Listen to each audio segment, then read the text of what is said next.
አላቸው አላቸው ምናቸው አላቸው ይምሩ አምላክ ጣዖት ሰርቶ አምላካችን ነው አላቸው።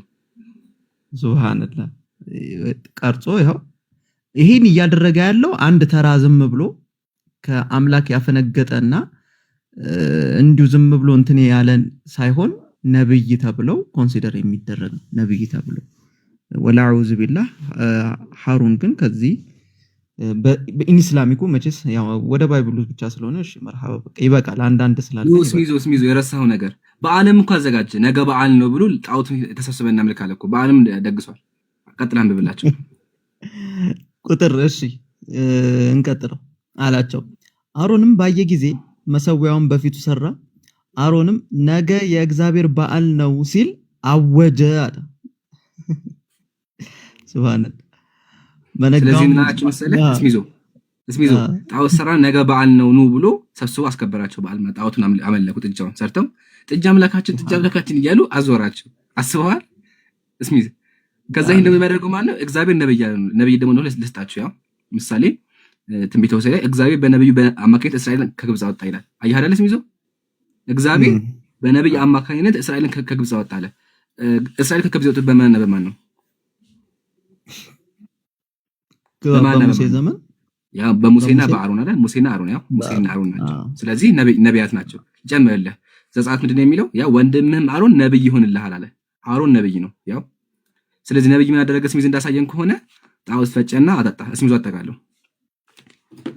እና አሁን ይሄ በነገራችን ላይ እንደው ሌላውን አንዳንዴ ነብያቶች ወላዑዝ ቢላ ዝሙት ሰሩ ብላችሁ ትከሳላችሁ። ብዙ ነገር አደረጉ። አሁን ከዚህ በኋላም ወንድሞች የሚጠቅሷቸው ነገሮች አሉ። ግን በቃ አክበር የሚባለው እኔ እንደሚመስለኝ ደግሞ ከአንዱ አምላክ ውጪ ሌላን ነገር አምልኩ ብሎ ከነብያት መጣራት ከዚህ የዘለለ እኔ አይቻላቅምና ነብያቶችን በጣም ክብሩን ዝቅ ያደረገ ነው። በጣም ክብራቸውን ዝቅ ያደረገ ትክክለኛ ቦታቸውን ከፍም ሳይሉ ዝቅም ሳይሉ ትክክለኛ ቦታቸውን የሚያገኙት ቁርአን ላይ ነው ላለው ሌሎች ወንድሞች እድልስ አላብዛ ጀዛከላሁ ወንድምህ። ስለዚህ እስሚዝ እንዳሳየን ከሆነ ሀባይቢ አሮን ጣዖት አስመልኳል ማለት ነው። ሳለህ የቅድሙን አሁን ልጨምረው ወንድሙ ደግሞ ጣዖትን አጠጣቸው። ያ ጨምረው እሱ አሁን መሰላችሁ አሮን የሚባል ነብይ አለ። አሮን ጣዖት ሰራና ጣዖት አስመለካቸው። ከዛ ወንድሙ ጊዜ አይቀርምና መጣ። ወንድሙ ሲመጣ አየጣ ጣዖት እንደሰሩ ሰማችሁ። ወንድሙ የለም ነበር። ወንድሙ እዚህ ጋር ተችኮ የለም ነበር። እዚህ ጋር ምንድነው የሚለው? ያ ወንድሙ ይሄ ከግብጽ የወጣ ሙሴ ምን እንደሆነ አናቅም አሉ። ስለዚህ የለም። ሲመጣ ጣዖት እየተሰርቶ ከዛ ምን አደረገች? ያንን ጣዖት ፈጨና አጠጣቸው። ሰምታችሁኛል? ጣዖቱን ፈጨውና አጠጣቸው። ጁስ እንደ ጁስ አድርጎ አጠጣቸው። ልስጣችሁ ማስረጃውን። አስቡት። አምላክ ጣዖት ሲያጠጣ ማለት ነው። ነብይ ማለት ነብይ ጣዖት ሲያጠጣ ማስረጃውን ላቅርባ እንዴ። እሺ ዘጸአት ምዕራፍ 32 ቁጥር 20 እንደዚህ ይላል። የሰሩትን ጥጃ ወስዶ በእሳት አቀለጠው እንደ ትቢያም እስኪሆን ድረስ ፈጨው በውሃ ላይ በተነው ለእስራኤል ልጆች አጠጣው። አያችሁ አይደለ? ወንድሙ መጣ ያደረገ መጽሐፍ ቅዱስ ነው። ዘጸአት ያው መጽሐፍ ቅዱስ እና ያደረገ ጣዖቱን ፈጨና ያው በውሃ ላይ በተነው አለ። ጣዖቱን ውሃ ላይ ብትን ያደረገ ከዛ በኋላ ለእስራኤል ልጆች አጠጣቸው አለ። አስባችሁታል? ጣዖት እየፈጨ ያጠጣል ማለት ነው። ሳለህ ለምንድን ነው ጣዖት ያጠጣቸው? እኔ እንጃ። በቃ ደግሞ የሚገርመው ለመሳች ሊገላቸው ነው ያጠጣቸው። ሊገላቸው ህዝቦቹን ንስሐ ከማስገባት ሊገላቸው ማለት ተመከተ። አንድ አባት አለ ሴንት ኤፍሬም ማለት ቅዱስ ኤፍሬም እንደዚህ ይላል። ተመልከቱ መጽሐፉን ፋዘር ኦፍ ዘ ቸርች ነው መጽሐፉ ፔጅ 282 እንደዚህ ይላል። so that all who have lived to worship that calf would die by drinking it አለ። ጣዖቱን ለማምለክ የሚኖሩ ሰዎች ጠጥተው እንዲሞቱ ነው አለ። ጣዖቱ የሚያመልኩ ሰዎች እንዲሆኑ እንዲሞቱ እነሱን ንስሐ ከማስገባት ይቅማ ያደረጋቸው የጣዖት ጁስ ሰራና አጠጣቸው ማለት ነው። እና ይከብዳል። አስቡት። ነብይ አንደኛው ነብይ ወንድምየው ጣዖት ይሰራል። የዛኝ ወንድሙ ደግሞ ምን ያደርጋል? ጣዖቱን እየፈጨ የጣዖት ጁስ ይሰራልና አውዙ ቢላህ። ወንድም ሰሃ ጨምርበትና ወደ ቀጣይ እንለፍ። ኦኬ እንግዲህ ይሄንን የሚሰሩት በአምላክ የተመረጡ ነቢያት መሆናቸው በጣም የሚያሳዝን ነገር ነው። ኤኒዌይ ከነቢያት መካከል ደግሞ የአንዱን እኔ ላቅርብላችሁ። አጠቃላይ ነቢይ የሆኑ መጽሐፍ ቅዱስ ላይ እንደዚህ ነውር የማይሰራ እኔ አይቼ አላቅም። ከትልቅ እስከ ትንሽ የሚባሉት ሁሉም ተመሳሳይ የሆነ ግብር አላቸው። ኦኬ ትልቁ ላይ አድርገኝና አንድ ሁለት ፖይንቶችን እንመልከት። ኦኬ እስቲ ሎጥን መጀመሪያ እንያውና ከዛ ወደ ሌሎች ነቢያት ኢንሻአላህ የምንሄድ ይሆናል። መጀመሪያ ሐሳቡን ንገረን። ሎጥ ደግሞ ምን እንደሆነ ሐሳቡን ልንገራችሁና ከዕለታት በአንድ ቀን እንግዲህ ሁላችሁም የግብረ ሰዶማውያንን ተግባር ታውቃላችሁና እግዚአብሔር የተመሳሳይ ጾታ የሚሰሩ ሰዎችን ከሰማይ እሳት እያወረደ ያቃጥላቸዋል። እና በዚህ ጊዜ 4 ሰዎች ያመልጣሉ። እነማን ናቸው? ጻድቁ ሎጥና የጻድቅ ሎጥ 2 ሴት ልጆች አሉ። እንዲሁ ደግሞ ሚስታቸው ደግሞ የሱ ሚስት ደግሞ አለች። ግብረ ሰዶማውያን በእሳት ሲቃጠሉ ከሰማይ በወረደው እሳት ሚስቱ ወደኋላ ትመለከታለች። ወደኋላ ስትመለከት የጨው ሐውልት ሆና ቀረች። ወደኋላ ትመለከቱ ተብሎ ነበርና እሱ አልቻለችም። ወደኋላ ምንድነው እየተካሄደ ያለው ብላ ስትመለከት እግዚአብሔር ወደ ጨው ቀየራት፣ ለወጣት ነው። ባጭሩ ታሪኩ ይሄን ይመስላልና ሎጥ ማን ነው ከተባለ በእስልምናችን ነብይ ነው። የተመረጠ ነብይ እንደሆነ ይታመናል። መጽሐፍ ቅዱስም ሁለተኛ ጴጥሮስ መልእክት ምዕራፍ 2 ቁጥር 7 ላይ ጻድቅ ሎጥን በመካከላቸው ነበርና በአመፀኞች ሴሰኛ ኑሮ የተገፋውን ያን ጻድቅ ካደነ ምናምን እያለ ይናገራል። ብቻ ጻድቅ ሎጥ ነው፣ ጻድቅ እንደሆነ ይታመናል።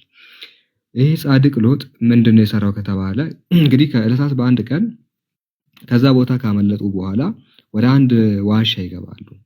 ወደ አንድ ዋሻ ከገቡ በኋላ ልጆቹ ምንድነው የሚያደርጉት መሰላችሁ? ይሄንን የሚናገረው ዘፍጥረት ምዕራፍ 19 ላይ ያለው ታሪክ ነው። ሎጥ በጻኦር መቀመጥ ስለፈራ እርሱና 2 ሴቶች ልጆቹ ወደ ተራራዎቹ ወጥተው መኖሪያቸውን በዋሻ ውስጥ አደረጉ። መኖሪያቸውን ዋሻ ውስጥ እንዳደረጉ ይናገራል። ቁጥር 31 ላይ አንድ ቀን ታላቂቱ ልጅ እህቷን እንዲህ አለቻት፣ አባታችን ማርጀቱ ነው፣ ልጆችና እንውለድና እኛን የሚያገቡ ወንዶች በዙሪያችን የሉም። ከእርሱ ጋር ተኝተን ከእርሱ ልጆች እንድናገኝ አባታችንን የወይን ጠጅ አጠጥተን እናስክረው አለች። ኦኬ የገዛ አባታችንን ጠጅና አጥጠውና እናስክረው አለች። ያን ጻድቁን ማለት ነው። በዚያን ምሽት አባታቸውን የወይን ጠጅ አጠጥተው አሰከሩት። ታላቂቱ ልጅ ከእርሱ ጋር ግንኙነት አደረገች። ያ ሰከረ፣ መጠጥ ጠጥቶ ማለት ነው። መቼም አስገድዶ አይደለም ባይዞ መጠጥ የሚያጠጡት ታውቃለህ። ህፃን አይደለ እንደዚህ አይግቱት አይደለ? ግልጽ ነው። መጠጥ ሰጡትና ጠጣው። ከጠጣው በኋላ ምንድነው የተፈጠረው? በዚያን ምሽት አባታቸውን የወይን ጠጅ አጠጥተው አሰከሩት። ታላቂቱ ልጁ ከእርሱ ጋር ግንኙነት አደረገች። አኡዙ ቢላህ። የገዛ ልጁ ማለት ነው ከአባቷ ጋር ከማን ጋር? ጻድቅ ከተባለው ከሎጥ ጋር የገዛ ልጅ ከአባቷ ጋር ግንኙነት አደረገች። ከዛ በሁለተኛው ቀን ከዛ በኋላ በማግስቱ ታላቂቱ ልጅ እህቷን ትናንት ማታ እኔ ከእርሱ ጋር ተኝቻለሁ፣ ዛሬ እንደገና የወይን ጠጅ አጠጥተን እናስክረውና አንቺም አብረሽው ተኚ። በዚያ አይነት ሁለታችንም ከአባታችን ልጆች ወለድ፣ ዘራችን እንዳይጠፋ እናድርግ አለቻት። ኦኬ ስለዚህ በዚያን ምሽት አባታቸውን እንደገና የወይን ጠጅ አጠጥተው አሰከሩት። ታናሽቱ ልጅም ከእርሱ ጋር ግንኙነት አደረገች ይላል። ለሁለተኛ ጊዜ ተመሳሳይ ድርጊት ሲፈጸም ይሄ ሰው የምር ድንጋይ ሆኖ ነው ምን ሆኖ ነው ምንም አይነት ሪአክሽን ያላሳየው? በዚህ ደረጃ ሰካራም ናቸው ነው እየተባለ ያለው። ነቢያት ሰክረው ከስካራቸው የተነሳ ደግሞ ከገዛ ልጃቸው ጋር ይተኛሉ። ይሄን እኮ አንድ ዱርዬ ሰው አያደርገውም ማለት እንግዲህ የምርም አንድ ተራ ሰው እንኳን እንደዚህ አያደርግም፣ ግን ነቢያት ያደርጋሉ እየተባለ ነው። በዚህ ሁኔታ ሁለቱም የሎጥ ሴቶች ልጆች ከአባታቸው ጸነሱ ይላል። ከአባታቸው ጸነሱ፣ ከገዛ አባታቸው። አሁን ትልቁ ችግር እንደዚህ ግብረ ኃጢአት ተሰርቶ እግዚአብሔር ባላየ ነው ያለፈው።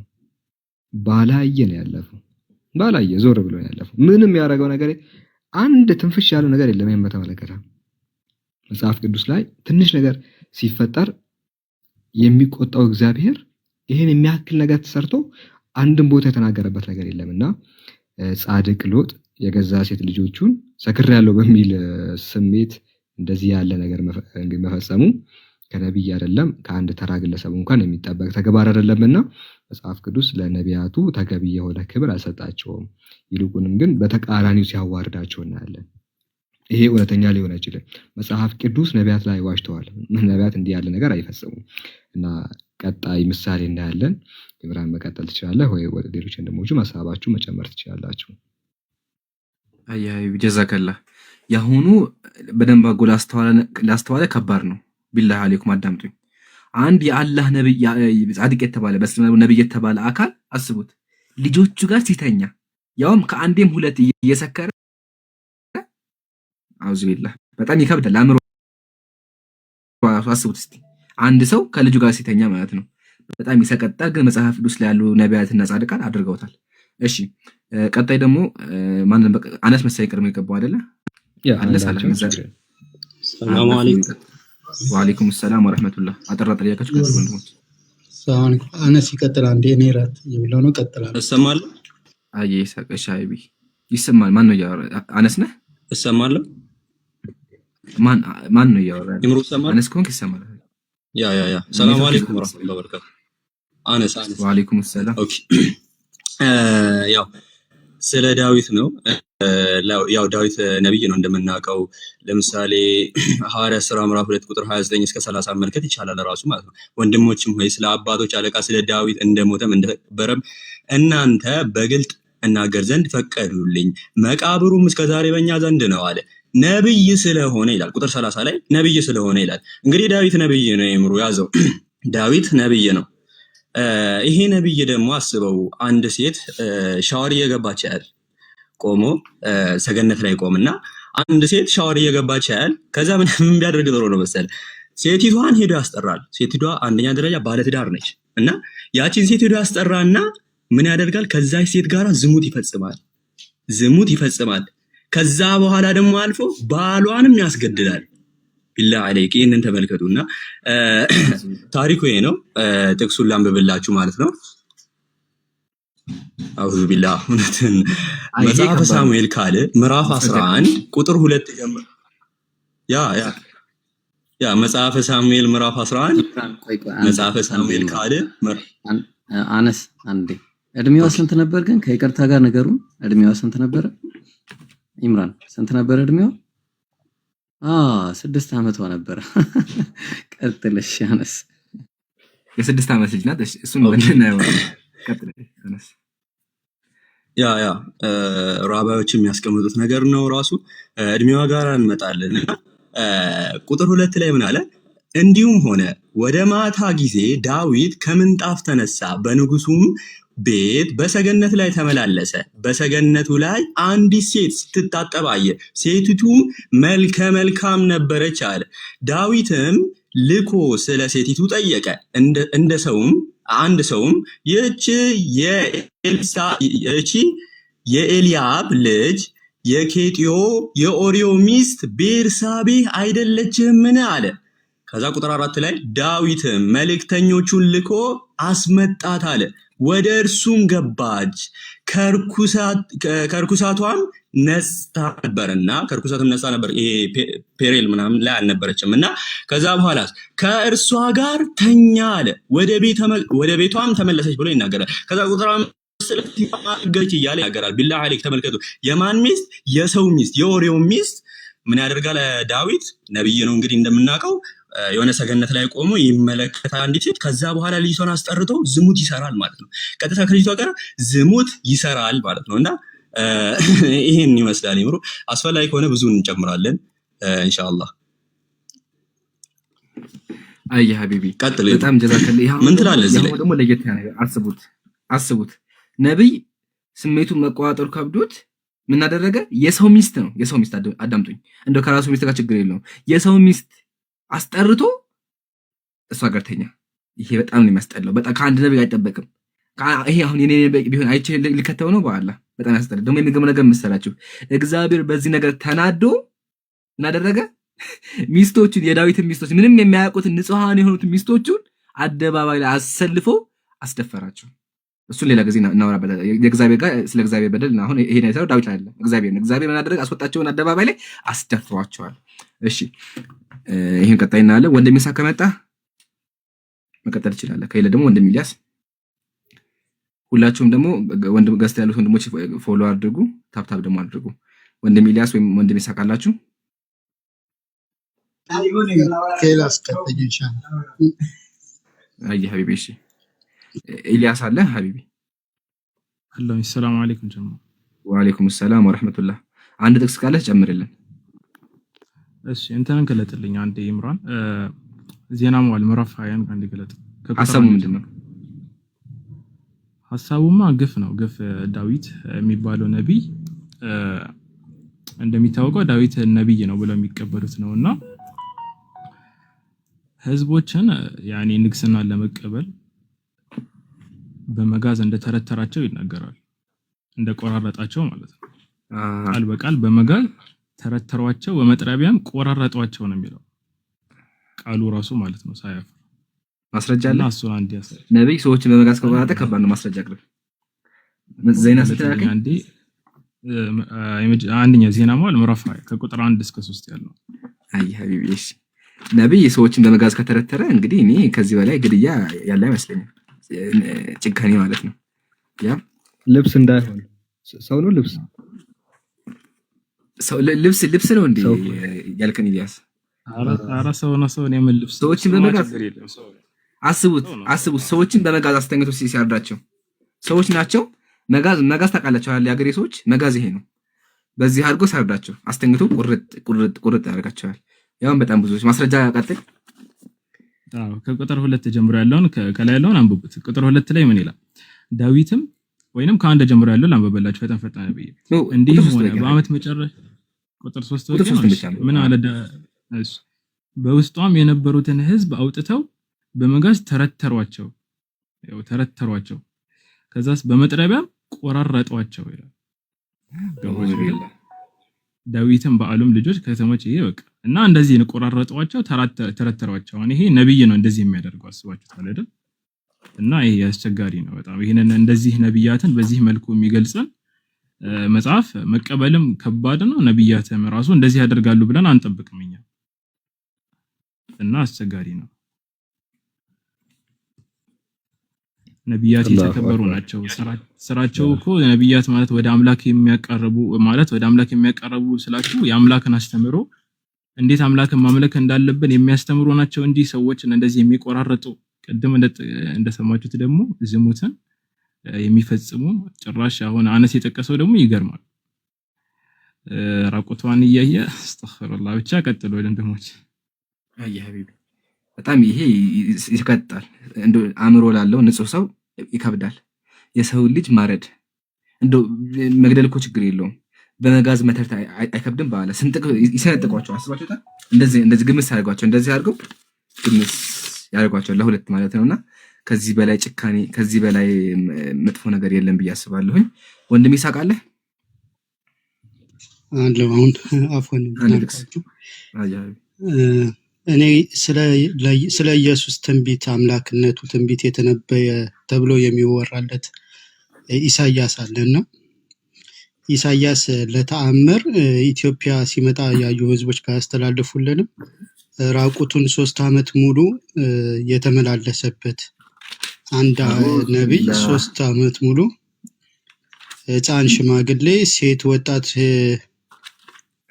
ሳይል ሁሉም ሰው በሚያየው ሀገር በግብጽና በኢትዮጵያ መሃል ራቁቱን ሲመላለስ ማለት ነው። ሙሉ ራቁቱን ባዶ እግሩን ሲመላለስ እና ይህም በእግዚአብሔር ትእዛዝ የታዘዘ ነብይ ነው።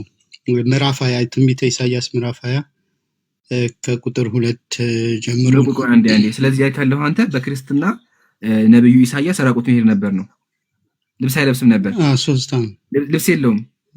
3 ዓመት ራቁቱን ባዶ እንትኑ አውዙ ቢላ አስቡት። ነብይ ሆኖ በመጽሐፍ ቅዱስ ላይ አይደለም ነብይ ራቁቱን የእግዚአብሔር መንፈስ የጻፉት እሺ አቅርብልኝ ማስረጃ። ታገን ኢምራን አይ ኢብራሂም ታነባለህ።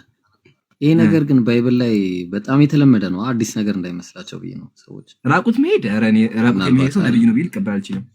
አሁን ራቁት የሚሄድ እኮ መጀመሪያ በጣም የተለመደ ነው። ለማንኛውም በኋላ ላይ ኢምራን ያልገባ ነገር ተአምር መሆኑ ተአምር ራቁት መሄድ ተአምር ሙጂዛ ነው። ሙጂዛው ነው የቀረበው። ኦኬ ለማንኛውም ማስረጃ አቅርብ እስኪና እናንብብላችሁ ምን ይላል? በዚያ ዓመት ከቁጥር 2 ልጀምር። በዚህ ዓመት እግዚአብሔር የአሞጽን ልጅ ኢሳያስን ሂድ ማቅህን ከወገብህ አውጣ ጫማህንም ከእግርህ አውልቅ ብሎ ተናገረው። እንዲህም አደረገ፣ ራቁቱን ባዶ እግሩንም ሄደ አለ።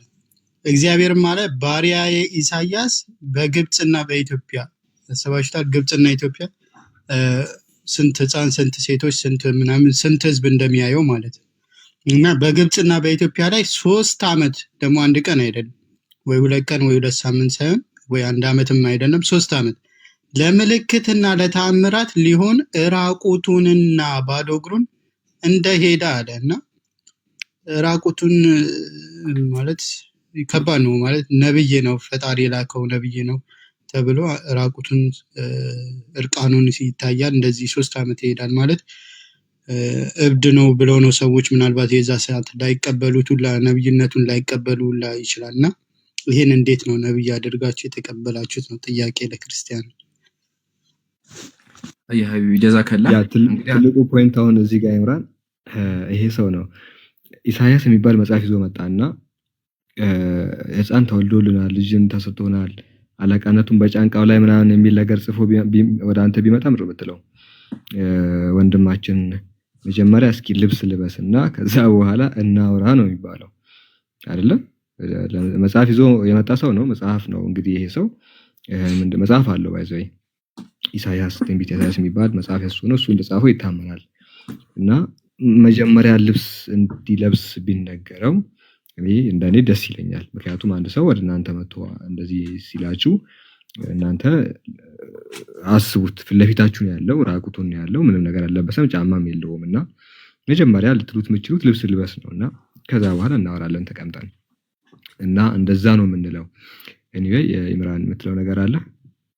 አይ የለም፣ ቀጣይ ኢንሻአላህ ወደ ቀጣይ እንለፍ። አንድ ልጨምርላችሁና ደግሞ ወንድም ሰዓት ትቀጥላለህ። ከዛ ኢብራሂም ያን በቅድሙ ፍሎ እንቀጥላለን ማለት ነው። እሺ እስካሁን ወደ 8 አይተናል። 9ኛ ደግሞ የማሳያችሁ ያው ብር አምጥቻለሁ። ብር ያመጣሁበት ምክንያት መሰላችሁ? አንድ በክርስትና ነብይ አለ፣ ነብዩ ሆሴዕ ወይም ትንቢተ ሆሴዕ የጻፈው ግለሰብ ማለት ነው። እሱ በ30 ብር ሴቶችን ገዛ። ዲድ ዩ ሂር ሚ? ሰምታችሁኛል? በ30 ብር ሴቶችን ገዝቷል። ማስረጃ አቀርብላችኋለሁ። ማስረጃ በ30 ሴቶች ሴት ገዝቶ ማለት ከዛ አገባት። ከዛ ደግሞ ካገባት በኋላ ካስወለዳት በኋላ ደግሞ ማለት ነው ስትክደው ምን አደረገ? ልጆችሽን እገልብሻለሁ አላት። ልጆችሽን እገላቸዋለሁ፣ አንቺንም እገልሻለሁ፣ አርዳቸዋለሁ እዛተባት ማለት ነው። ይሄ እንግዲህ ነብይ ነው። ማስረጃ አለ? አዎ አለኝ ማስረጃ። 15 ብር አይደለም እንዴ? ነው እንዴ? ጨምሮ ነው 15 ብር ወላሂ 15 ብር እኮ ነው። በቃ አንተ ወተን 15 ብር ነው። ወይኔ 30 ብር አድርጌዋለሁ። 15 ብር ነው። ይቅርታሽ 15 ብር ነው፣ 30 ብር አይደለም። ሰይጣን ሰላም አመሰግናለሁ። የዋጋ ስተት ልናገር ነበር፣ አርመኛል። በ15 ብር ነው የገዛው። ዋጋቸው አውዝ ቢል። ለማንኛውም ልቀጥልሽ። ትንቢተ ሆሴዕ ምዕራፍ 1 ቁጥር 2 እንደዚህ ይላል። እግዚአብሔር በሆሴዕ አማካኝነት ለእስራኤል ሕዝብ ቃሉን መናገር ሲጀምር ሆሴዕን እንዲህ አለው። እግዚአብሔር ሕዝቤ ከኔ ተለይቶ አጸያፊ የሆነ ዝሙት ስራ በመስራት ላይ ይገኛል። እንግዲህ አንተም ሂድና ዘማዊ ሴት አግባ። እግዚአብሔር አለ ሄደህ ዝሙተኛ አግባ፣ ከእርሷም የዝሙት ልጆችን ውለድ። ሰምታችኋል? እግዚአብሔር ምን አለ? ዝሙተኛ ሁን፣ ሄደህ ዝሙተኛ አግባና የዝሙት ልጅ ውለድ አለው። እግዚአብሔር ተናገረ። እግዚአብሔር አለው ነው የሚለው። እግዚአብሔር አለው። ከዛ ስለዚህ ሆሴዕ ሄዶ የዲምላይም ልጅ ጎርሜን አገባ፣ እርሷም ጸንሳ ወንድ ልጅ ወለደች። ስለዚህ ሄዶ በምን አገባ? የዝሙተኛ አገባ ማለት ተቀጥሎ ተመከሩ። እዚህ ጋር እንደዚህ ይላል። ካገባት በኋላ ካደችው። ተመከሩ።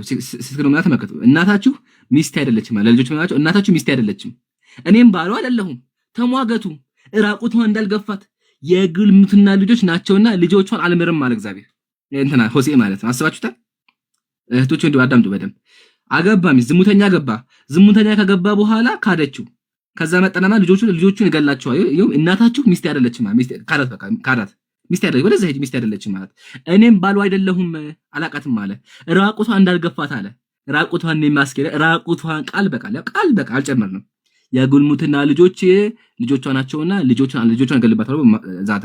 ከዛ ይሄን ካደረገ በኋላ ድጋሚ ደግሞ አገባ። ተመልከቱ ሆሴዕ ምዕራፍ 3 እንደዚህ ይላል።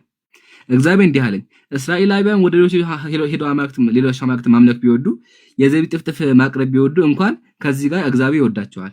አንተም እንደዚሁ ፍቅረኛ ወደ አላት አመንዝራ ሴት ሄደህ ውደዳት። ድጋሚ ሄደህ ውደዳት። ስለዚህ በ15 ብርና በ150 ኪሎ ገብስ ገዛኋት አለ። አውዚላ ሰማችሁ? ሁለት ሄዶ ምን አደረገ? በ15 ብርና በ1 ኪሎ ገብስ ገዛት። በብር ማለት በ15 ብር ገዛት። ይሄን ያደረገው ማን ነው? ነብይ ነው። በክርስትና ነብይ ነው። ሆሴዕ ነው። ትንቢተ ሆሴዕን የጻፈው ግለሰብ ምን አደረገ? ሴቶችን ሄዶ በ15 ብር ዝሙተኛ ሴቶችን ገዛቸው ማለት ነውና ከአንድ ነብይ ሴትን መግዛት አይጠበቅም። ሴት ትገዛለች እንዴት ጀመረ? እንዳይደበረውም ትንሽ በአላ አጋቻ። ስለዚህ ሴትን በ15 ብር እኮ ያደረጋ ሴትና 15 እኩል ናቸው ማለት ነው በክርስትና በመጽሐፍ ቅዱስ። ሴትን በ15 ብር ከገዛ አንድ ነብይ፣ ስለዚህ በክርስትና የሴት ዋጋ 15 ብር ማለት እኮ ነው። አስባችሁት? እና 1 ኪሎ ገብስ ነው። እና በጣም ያሳዝናል። ይሄ ከአንድ ነብይ አይጠበቅም እላለሁኝ። ወንድም ሳላ እንግዲህ ከነቢያት መካከል አንዱ የሚባለው ኤሳው ነው አይደለ? ያሁኑ በ15 ብር የገዛው ሆሴዕ ነው። ያሁኑ ሆሴዕ እንግዲህ ዝሙተኛ ሴትን እንዲያገባ ነው ከመሰረቱ የታዘዘው። እግዚአብሔር ሄድና ዝሙተኛ ሴት አግባ አለው። ከዛ በኋላ ፍቅረኛ አላት ባይዘይ ያቺ ሴት ፍቅረኛ ያላትን ሴት ነው በ15 ብር የገዛት። ፍቅረኛ ያላትን ሴት ሄዶ በ15 ብር ይገዛታል። 15 ብር ሲባል ሜቢ በነሱ ሀገር ወደኛ ሲመጣ ከፍም ዝቅም ሊል ይችላል። ይሄንን እኛ እናቅም። ግን ያን ካደረገ በኋላ ተመልሶ ደግሞ እየካደበት መንገድ በጣም የሚያሳዝን ፓርት ነው። እናታችሁ ሚስቴ አይደለችም እኔም ደግሞ ባሉ አይደለሁም ምናምን ብሎ የተናገረበት መንገድ በጣም የሚያስቅ ነገር ነው። ኦኬ ከነቢያት መካከል ስለ አንዱ ደግሞ አሁን እናያለን። ምን ያህል ሎጂካል ናቸው ግን ነቢያቱ ማለት ሎጂካል ናቸው ስንል ከሌላው ማህበረሰብ የተሻለ የማሰብ አቅማቸው የማስተንተንና የማስተዋል ችሎታቸው ምን ያህል ነው? መጽሐፍ ቅዱሱ እነዚህን ነቢያት በተመለከተ ምንድነው የሚለን የሚል አንድ ፖይንት ብናይ ደስ ይለኛል። እስኪ ትልቁ ላይ አድርገኝ ይምራል። ኦኬ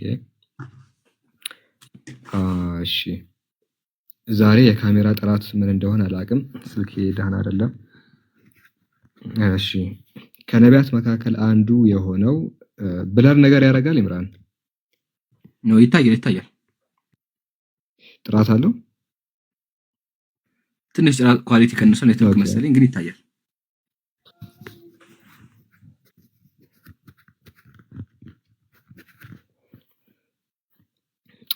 እንደዚህ አልነበረም። ኦኬ እሺ ከነቢያት መካከል አንዱ የሆነው ነብዩ ኤልሳ ይባላል እና ኤልሳ ከታላላቅ ነቢያት መካከል አንዱ ነው። ያው የተፈጥሮ ሕግ እሱን ይጫነውና ያው ከጊዜ በኋላ ጸጉሩ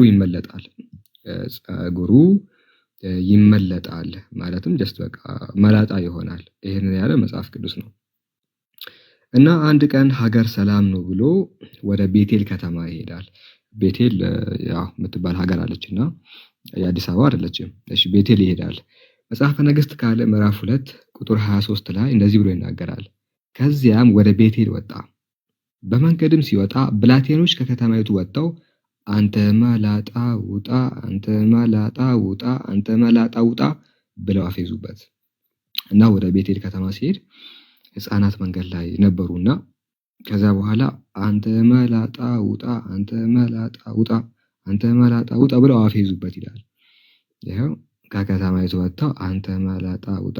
እንግዲህ ሕፃናት ይጫወታሉ አይደለ? እኛን ራሱ ፀጉራችንን ስንቆረጥ ሕፃናት ይወዳሉ፣ መሳቅ ይወዳሉ፣ መጫወት ይወዳሉ፣ ብዙ ነገር ይወዳሉ። እኔ ፀጉር ስቆረጥ ቤት ውስጥ ሕፃናት ራሱ መላጣ ነው የሚሉት ስቆረጥ ራሱና ምክንያቱም ሕፃናት ናቸው መጫወት ስለሚወዱ ምናምን ችግር የለውም ምናምን ብዬ አልፋቸዋለሁ። የጨዋታ እድሜያቸው ነው፣ ብዙ ነገር የሚሉበት እድሜያቸው ነውና ደስ የሚል ፓርት ከነሱ ጋር ስቄ ምናምን ነው የማልፈው። ኦኬ መላጣ ምናምን ካሉኝ እኔም እቀልድና አልፋለሁ። ይሄ እኔ ራሱ ለዛ ነው የማደርገው።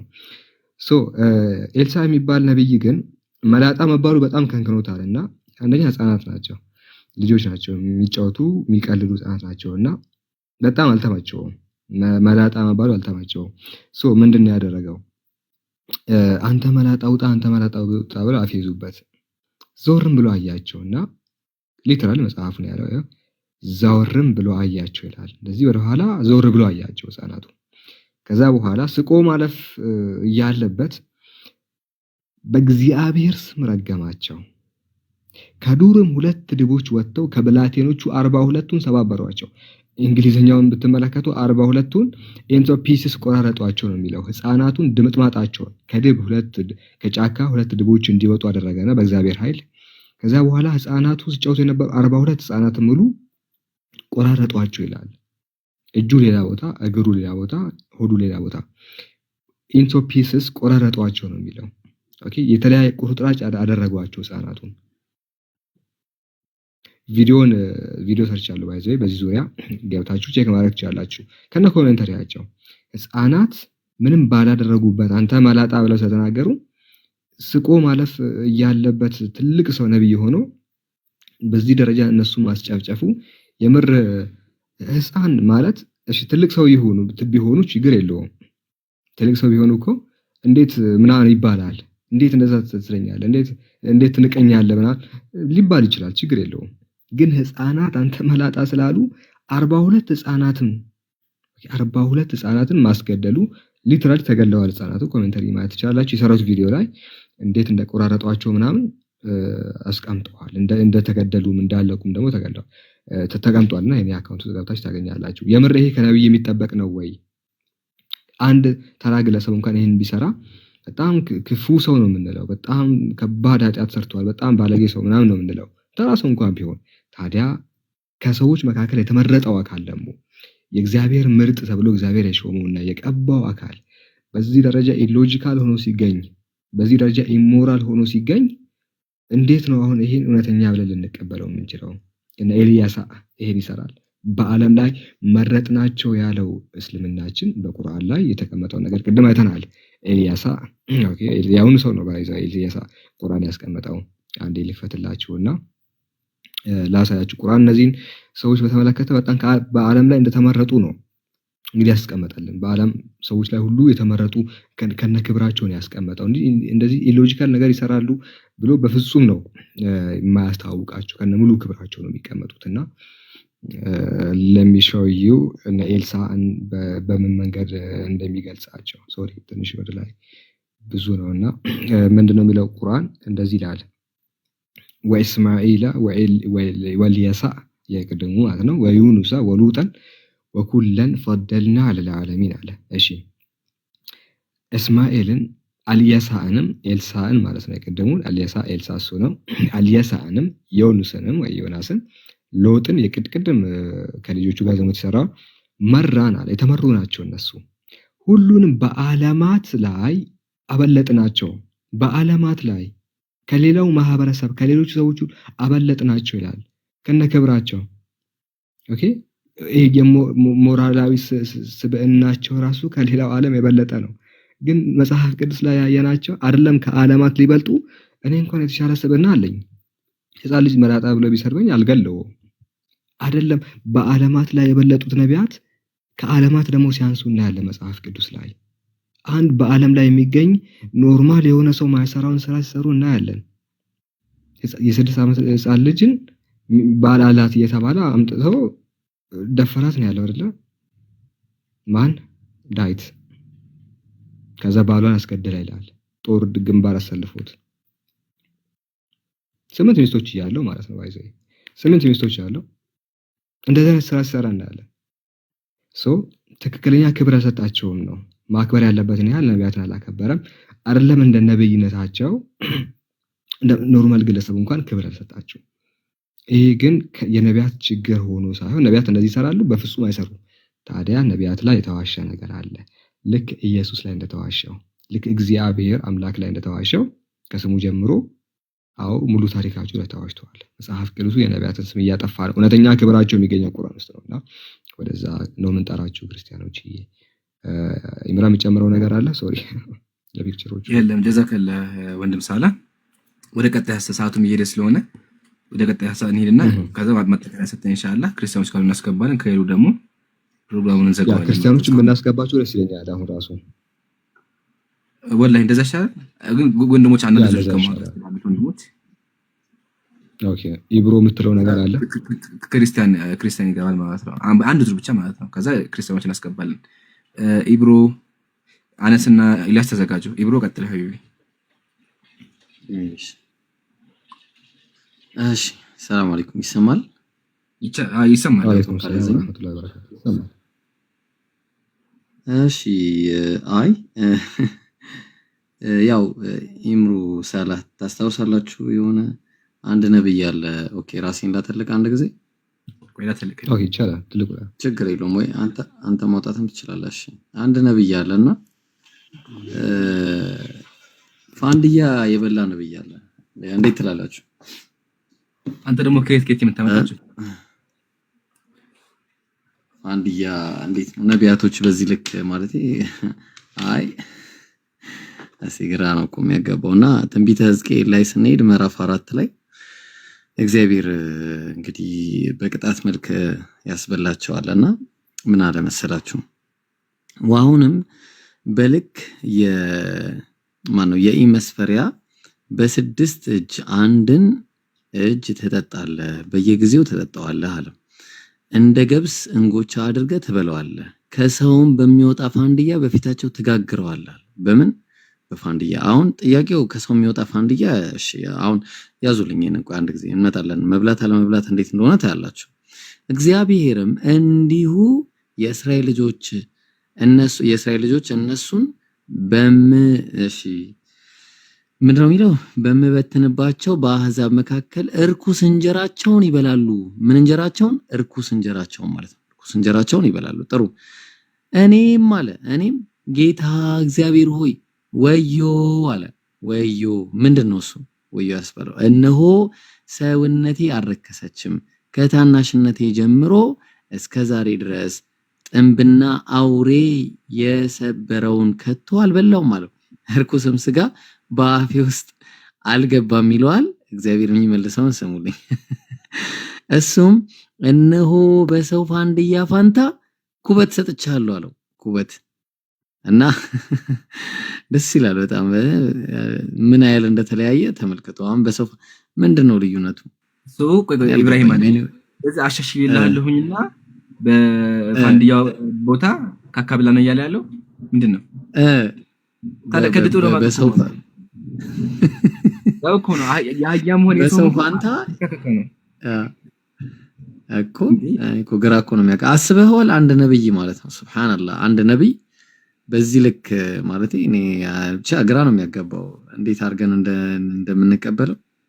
እውነትም ቱ ብላለች አንዷ። ቀጥሉ። ዛህራ ሐሳብ አላት መሰለኝ፣ እሷን ተቀበሏት። ረስቼው ነው እኔ ራሱ የገባሁት። ዘህሩ ያዋፉ በልና አይ ኢንሻአላህ ጀዛከላሁ ወንድም ኢብሮ። ሰዓትም እየሄደ ስለሆነ ወንድም ሳላ እንዳለው ከዚህ በኋላ ክርስቲያኖችን እናስተናግዳለን። አነስና ኢልያስ ሐሳብ ካለ፣ ዘህሩ እህቴ ሐሳብ ካለ ተፈደይ። ሰላም አለይኩም ወራህመቱላሂ ወበረካቱ። ይሰማል? አለይኩም ሰላም ወራህመቱላሂ ይሰማል። ምን አለ ይሰማ? ድምጽ አለ ይረብሻል እንዴ? አይረብሽም። ትንሽ ድምጽ አለ ግን አይረብሽም። እሺ እንደዛ ከሆነ አንድ ልጨምርላችሁና እኔም ቂራት ስለደረሰብኝ ልንገር። እኔም ማነሳላችሁ የሰለሞንን ነው። ሰለሞን እንግዲህ እንደሚታወቀው 3 መጽሐፍቶችን ጽፏል። መጽሐፈ ምሳሌን ጽፏል፣ መኃልየ ዘሰለሞንን ጽፏል፣ እንደዚሁም ደግሞ መጽሐፈ መክብብን 3 መጽሐፍቶችን ጽፏል።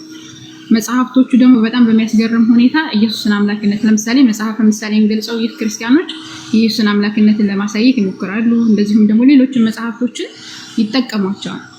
ሰለሞን ቤተክርስቲያን ላይ ትልቅ ምሳሌ ሆኖ የሚመጣ ትልቅ ነብይ ተደርጎ የሚታወቅ ነው። ወይም ደግሞ ነብይ ነው። በቤተክርስቲያኑ መጽሐፍቶች ላይ ይታወቃል። ነብይ ነው።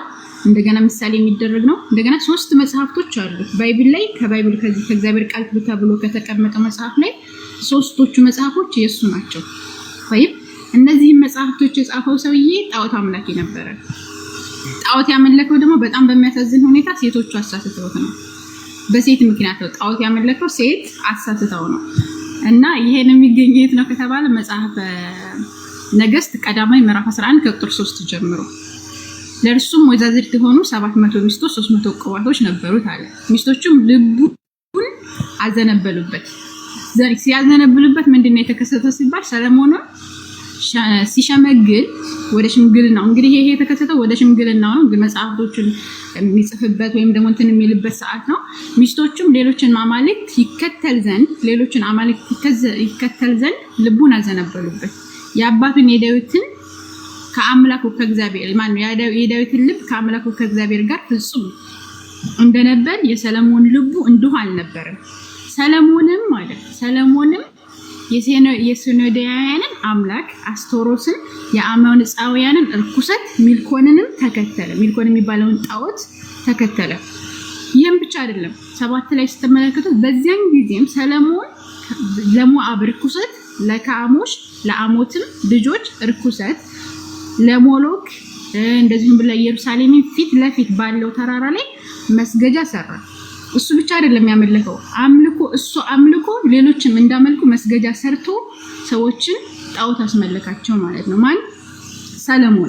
ሰለሞን እንግዲህ እነዚህ መጽሐፍቶች አሁን ክርስቲያኖች ጣዖት አምላኪ የነበረ ሰው ነው፣ ዝሙተኛ የነበረ ሰው ነው። እንደዚሁም ደግሞ ሰዎችንም ጣዖት አሰርቶ ሲያሰመልክ የነበረ ሰው ነገር ግን ምን አድርገው ይዛሉ? ምሳሌ አድርገው ይዛሉ። መጽሐፉንም ደግሞ የእግዚአብሔር ቃል ብለው ይቀበሉታል ክርስቲያኖች። እና ክርስቲያኖች እንዴት ነው ጣዖት አምላኪን ያክል ነገር መጽሐፉን የምትቀበሉት? እንዴት ነው ይሄ የአምላክ ቃል ብላችሁ ልትቀበሉት የምትችሉት? ምክንያቱም ጣዖት አምላኪ የነበረ ሰው ነው። አላህ Subhanahu Wa Ta'ala ቁርአን ላይ እነ ሽርክ ለዙልሙን ዓዚም ነው። በቃ ከሁሉም ወንጀሎች ትልቁ ወንጀል አላህን መካድ ነው። ባይብል ላይ እንግዲህ እንደሚታወቀው እንትን ያለ ሰው ከእግዚአብሔር ውጭ አመለከ ሰው ይገደል ነበረ በሙሴ ሕግ መሰረት ማለት ነው። የሙሴ ሕግ ደግሞ እነ ሰለሞን የሚቀበሉት ከሆነ ምክንያቱም ሙሴ የመጣው ከሰነ ሰለሞን በፊት ስለሆነ ማለት ነው። እነሱ የሚቀበሉት ከሆነ ለምንድን ነው የእግዚአብሔር ሕግ በእነ ሰለሞን ላይ ያልተፈጸመው?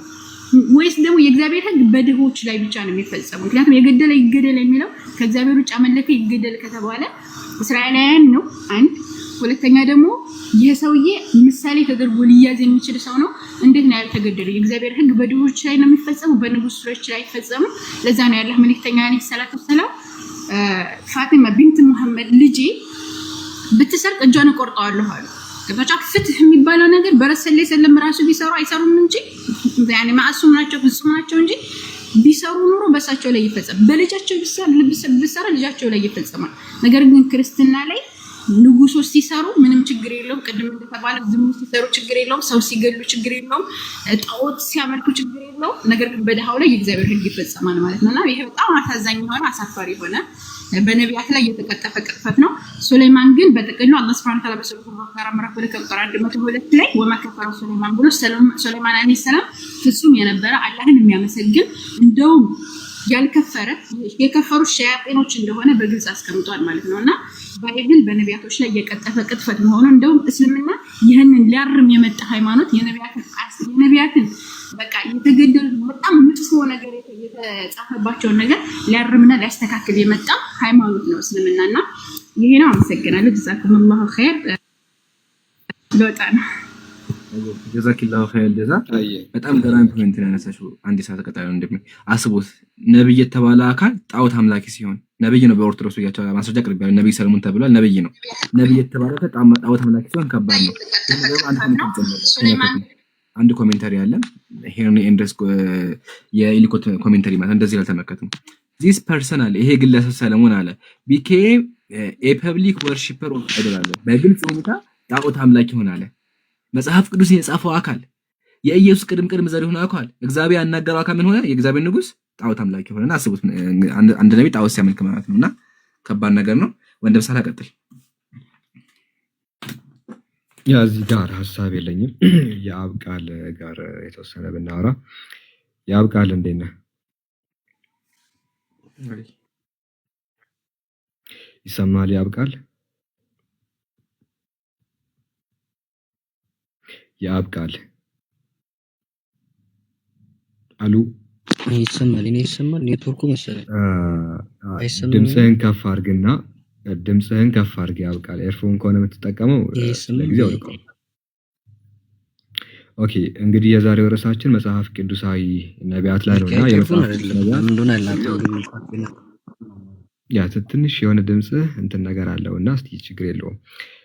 መጽሐፍ ቅዱስ ላይ የተለያዩ ነቢያቶች ይጠቀሳሉና በምናይበት ጊዜ ነቢያቶቹ የነብይነትን መስፈርት ሲወድቁ እናያለን፣ ወይ ደግሞ አንድ ኖርማል ሰው እንኳን የማይሰራውን ጥቃቅን ነገራቶች እንኳን ሲጥሱ እናያለን። ከስብዕና አንጻርም ሲፈተሹ ይወድቃሉ እና እንዴት ነው እናንተ ልትቀበሉ የቻላችሁት የሚል ነው።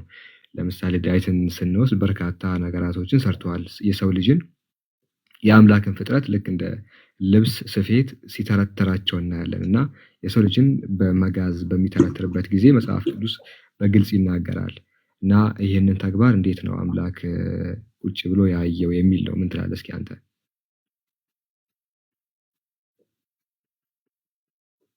ኦኬ እሺ፣ ጥሩ ነው። ጥሩ ጥያቄ ነው።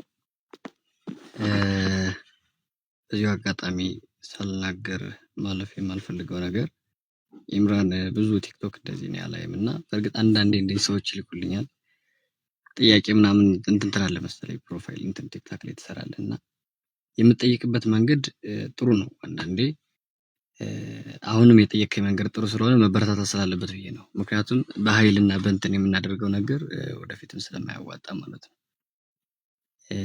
ሌላ ወደ ጥያቄው ስመለስ በእኛ ቤተ እምነት ነቢያቶች አሁን እንዳልከው ዳዊት የሰው ነፍስ አጥፍቷል፣ ከዛም አልፎ የሰው ሚስት ደፍሯል። ሌላም ደግሞ ምን አለ? ያው አብዛኛው በእስልምና ላይ የሚነሳው ሰለሞን ነው። ሰለሞን እንዴት እንደ ነቢይ ልትቀበሉ ትችላላችሁ? ያን ያህል ሚስት አግብቶ 700 ቆባቶች ሚስቶች የሚለው ጥያቄ ነውና እኛ እንደዛ ስንል ያ ልክ ነው ብለን እያመንን አይደለም። ለምሳሌ ዳዊት የሰው ነፍስ አጥፍቷል ብለን ስንል ማጥፋቱና ከሴት ጋር መዘሞቱ ያብቃል እንዴ ብራዘር ነው እያልን አይደለም። ከእግዚአብሔር ጋርም አጣልቶታል። እሺ አንዴ ትቀጥላለህ ብራዘር ታወራለህ። ግን ሳላ የጠየቀው ስለመጋዝ ብቻ ስለመጋዝ መልስልን። እንደ ብሎ ሰዎችን በመጋዝ ተረተረ የሚለው ፎከስ አድርግና ተረተረ መጀመሪያ አልተረተ እሱን ካመንክ ደግሞ የተረተረበትን ምክንያት ንገረን። በመጋዝ የተረተረበት ወንድም ሳላቀጥ ስለመጋዝ መተርተር በመጋዝ ተርትሯል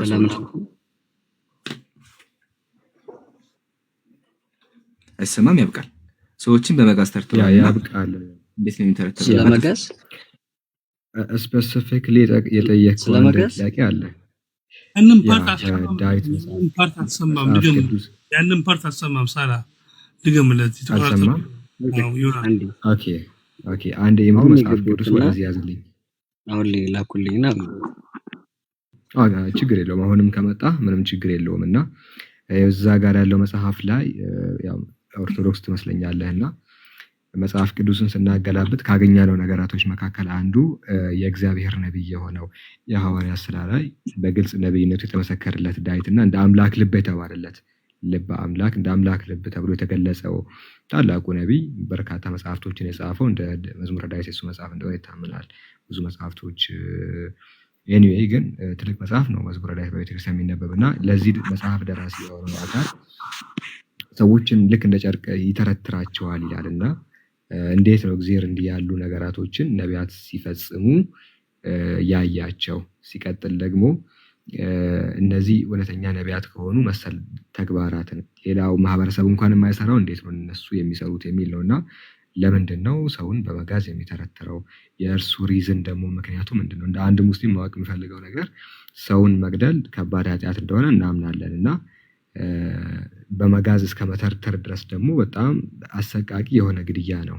ከዛ ጀርባ ያለው ሪዝን ምንድን ነው የሚለው የመጽሐፍ ቅዱስ ተከፍቶልሃል እዛ ኤግዛክት ቦታው ላይ።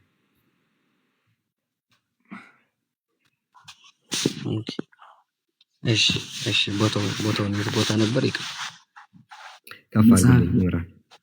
መጽሐፈ ዜና ቀዳማዊ ምዕራፍ 20 ግን መጀመሪያ አለ ጠይቀው ሳለ ዜና ምዕራፍ 20 አለ ወይስ የለም? እንደዛ የሚል ያውቃል።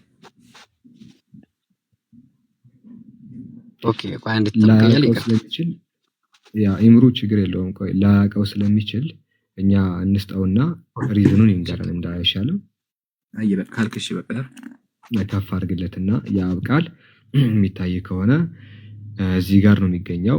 እንዲህም ሆነ በአመት መጨረሻ ነገስታት ወደ ሰልፍ በሚወጡበት ጊዜ ኢዮአብ የሰራዊቱን ኃይል አጣ፣ የአሞንም ልጆች አገር አጠፋ፣ መጥቶም ምናምን የሚል ነገር ይናገርና ወደ ኤግዛክት ቦታው ላይ ስንመጣ በውስጧም የነበሩትን ህዝብ አውጥተው ይላል።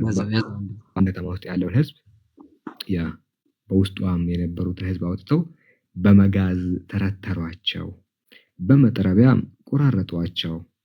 ዳዊትም በአሞን ልጆች ከተሞች ሁሉ እንዲሁ አደረገ ይላል እና እጅግ በርካታ ህዝብ ነው። አንድ ሙሉ ህዝብን በመጋዝ ተረተሯቸው፣ በመጥረቢያም ደግሞ ገደሏቸው ይላል።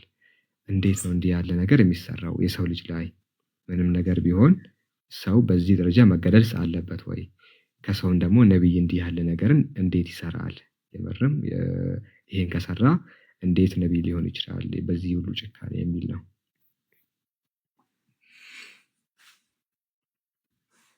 ኦኬ እሺ ምናልባት አንድ ስልክ ብቻ ነው ያዝኩትና የአጋንንታ ትርጓሜ የሚባል አለ፣ የራሱ የሆነ ትርጓሜ ማለት ነው።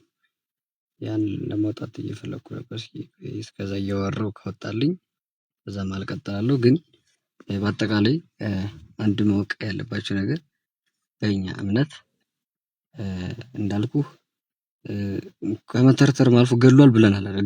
ገድሏል እያልኩ እኮ ነው። መጀመሪያ ምን ሳታሳየኝ ገድሏል፣ ገድሎም የገደለውን ሰውዬ ሚስት አብሯት አድሯል። ሙሉ ከተማ ህዝብ እንደዚህ ጨርሶ ያውቃል ዳዊት ስለ አንተ ኦሪዮ ባል ነው የምታወራውና ንጉስናው ጦር ነበር ስለ ቤርሳቤ ባል ሶሪ ያ ስለ ቤርሳቤ ባል ሳይሆን ሙሉ የከተማ ህዝብን በመጋዝ መተርተር በዛ ሰዓት ነብይም ጭምር ነው። አዎ እኮ እንዴት እንደዚህ ያለ ነገር እሱን ልመጣለን ነው። አምላክስ እንዴት ፈቀደለት እንዲሰራ? አዎ እኮ ይሄ ልክ ነው እያለኛ ነው። ፈቅዶለት ገደለ ነው የሚለው። ፈቅዶለት ገደለ ነው የሚለው። ለአምላክ እንዴት ይተዋዋል ነው። አምላክ እንዴት ፕሮቴክት አደረገ ነው ነብይ እስከሆነ ያለ ግለሰብ እንዴት ነብይ ያደርጋል? ነው ፍጥረቱ ነው።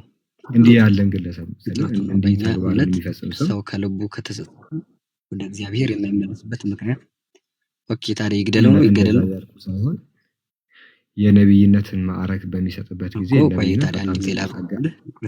ትልቅ ጸጋ ነው። ቆይ ትልቁን ጸጋ እንዲህ ያለ የሰውን ነፍስ የትልቁን የነብይነት ጸጋ እንደዚህ የሰውን ነፍስ የሚያጠፋ ግለሰብ ላይ እንዴት ይሰጣል የሚል ነው ጥያቄው። ነብይነት በነገራችን ላይ ይሄ የተለየ እንትን ኑሮ የምታገኘው የምትለው ነገር አይደለም። የወደፊት ነው የመናገር እንትን ነው።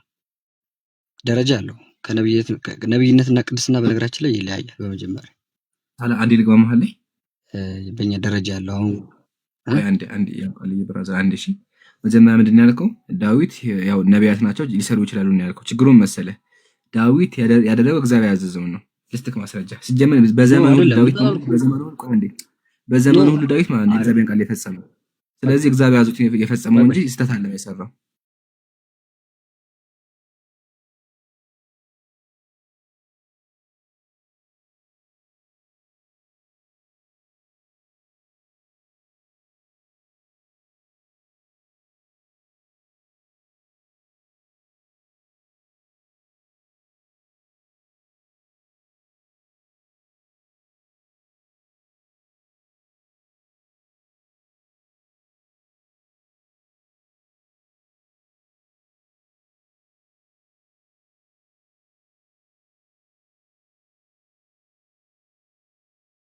መለስኩም ቀጣይ ደግሞ በህይወቱ ዘመን ዳዊት የእግዚአብሔርን ተግባር እንደሚፈጽምና ከእግዚአብሔር ጋር አለመጣላቱን ሁሉ ታሳየኛለህ። አለመጣላቱን እስከዛ እኔ መጽሐፍ ቆይ ላውጣ እንዴ።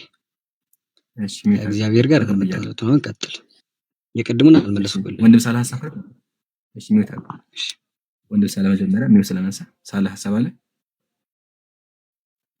ያ እሱ አሁን የአብ ቃል የለም ያልከውን መሰለህ ኢምራን ያቀረበልህ በህይወት ዘመኑ ሁሉ የእግዚአብሔርን ትእዛዝ እንደሚፈጽም ላሳየህ ወይ ነው። በህይወት ዘመኑ የሚፈጽማቸው ነገራቶች የእግዚአብሔር ትእዛዝ ናቸው። ኦኬ። ስለዚህ ያ ነው የለም ያልከው እሱ ነው እንግዲህ ኢምራን የሚያሳየን። አረ እሱ ባለው ራሱ አቀርበታለሁ ሳላ ያው ዳዊት በህይወት ዘመኑ በሙሉ ከየትኛው በስተቀር ከወታደሩ ሚስት በስተቀር ሁሉ ነገር ትክክል ይሰራል። እሱን አሳየው። የወታደሩ ሚስት ከሱ በስተቀር ያልኩ ከሱ በስተቀር ሁሉ ትክክል ይሰራል። ለምን መጀመሪያ ትላለህ? እሺ ከሱ በስተቀር ችግር ከሱ በስተቀር እዛው ላይ እኮ ለምን አናነበውም? እናንብበው ነው። እሺ በነገራችን ላይ ሰላም አንዴ ወገናችን ያብቃየ ለምን መሰለህ አሁን ጥያቄያችን ስለመለስ ተረጋጋ። ይቅርታ አይ አይደለም ወገናችን አንድ ላውራሽ አንተ ምሳገህ ነበር ለምን ደቂቃ ችግር የለውም ደቂቃ ስለሚያልፍ ችግር የለም። እሺ ሚውታቆ እንደሱ ነው እንጂ እያወራህ ተግባብኝ። እሺ ወገናችን ኮሽ ለፍ መጀመሪያ አረጋራ አለ አንዴ ድስቴንስ በቤቴ አንዴ ላውራሽ ወገናችን መጀመሪያ ጥያቄያችን ምንድን ነበር? ዳዊት እንዴት ብሎ ሰዎችን በመጋዝ ተረተራለ በሳላህ የጠየቀ ጥያቄ። አንተ ምን አልክ? ሰው ነው ችግር የለውም ግን ችግር አለው። ችግሩ ምንድነው? ዳዊት የፈጸመው እግዚአብሔር ያዘዘውን ነው። ይሄን ስለው መጽሐፍ ቅዱስ ላይ እንደዛ የሚል የለም። እሺ ላውራ ታወራለህ። ለምን ሚውት ማታደርገው? ሚውት አድርጊያለሁ። እሺ ታወራለህ። አንዴ ሚውት አድርገው። የለም ብለህ ላሳይክ እኔ አለ መጽሐፍ ቅዱስ ላይ መጽሐፈ ነገሥት ቀዳማዊ ምዕራፍ 15 እንደዚህ ይላል። በደንብ አዳምጡ። ቅድም የለም ብሏል። ያው ላሳያችሁ። ዳዊት በዘመኑ ሁሉ በእግዚአብሔር ፊት ምንድነው ያልከው? አሬ አላህ እሺ ምንድነው ያልከው አንተ? ምንድነው ያልከው አንተ? ምንድነው ያልከው? እሺ ችግር ነው። አንብበው። ቆይ እሱን እንመጣበታለሁ። አንብበው። ታለም ተቆይና ሰነደል ቆርጠኛለህ አንተ ሰነደል ምንድነው ያልከኝ? እኔ ያላልኩትን እያልከኝ። እሺ ምንድነው ያልኩትን? ምንድነው ያልኩትን ንገረኝ። ጠየቅኝ አይደለ? ጥያቄ ትደራረባለህ። የጠየቅኝ አይደለ? ይደራረብክ ነው ጥያቄ መጀመሪያ ቅድም ያልከኝ አልመለስኩም። ኖ ብራዘር የቅድሙ ስመልስ ምናልክ ዳዊት ያደረገው ስህተት ነው አልካ። ቅድም ስትመልስ መልስ ላይ ምናልክ ዳዊት ያደረገው ስህተት ነው። መጽሐፍ ቅዱስ ላይ ዋሻ። ይሄ ደግሞ የተከለለው መሰለህ ተሳስተሃል ወገናችን። ዳዊት ያደረገው እግዚአብሔር ያዘዘው ነው አልኩ ወገናችን። ዳዊት በመጋዝ መተርተሩ ሰዎችን በመጋዝ መተርተሩ እግዚአብሔር ስላዘዘው ነው። ለሱ ማስረጃ ይላቅር። እሺ እሺ አመሰግናለሁ። እሺ አመሰግናለሁ። ልቀጥል።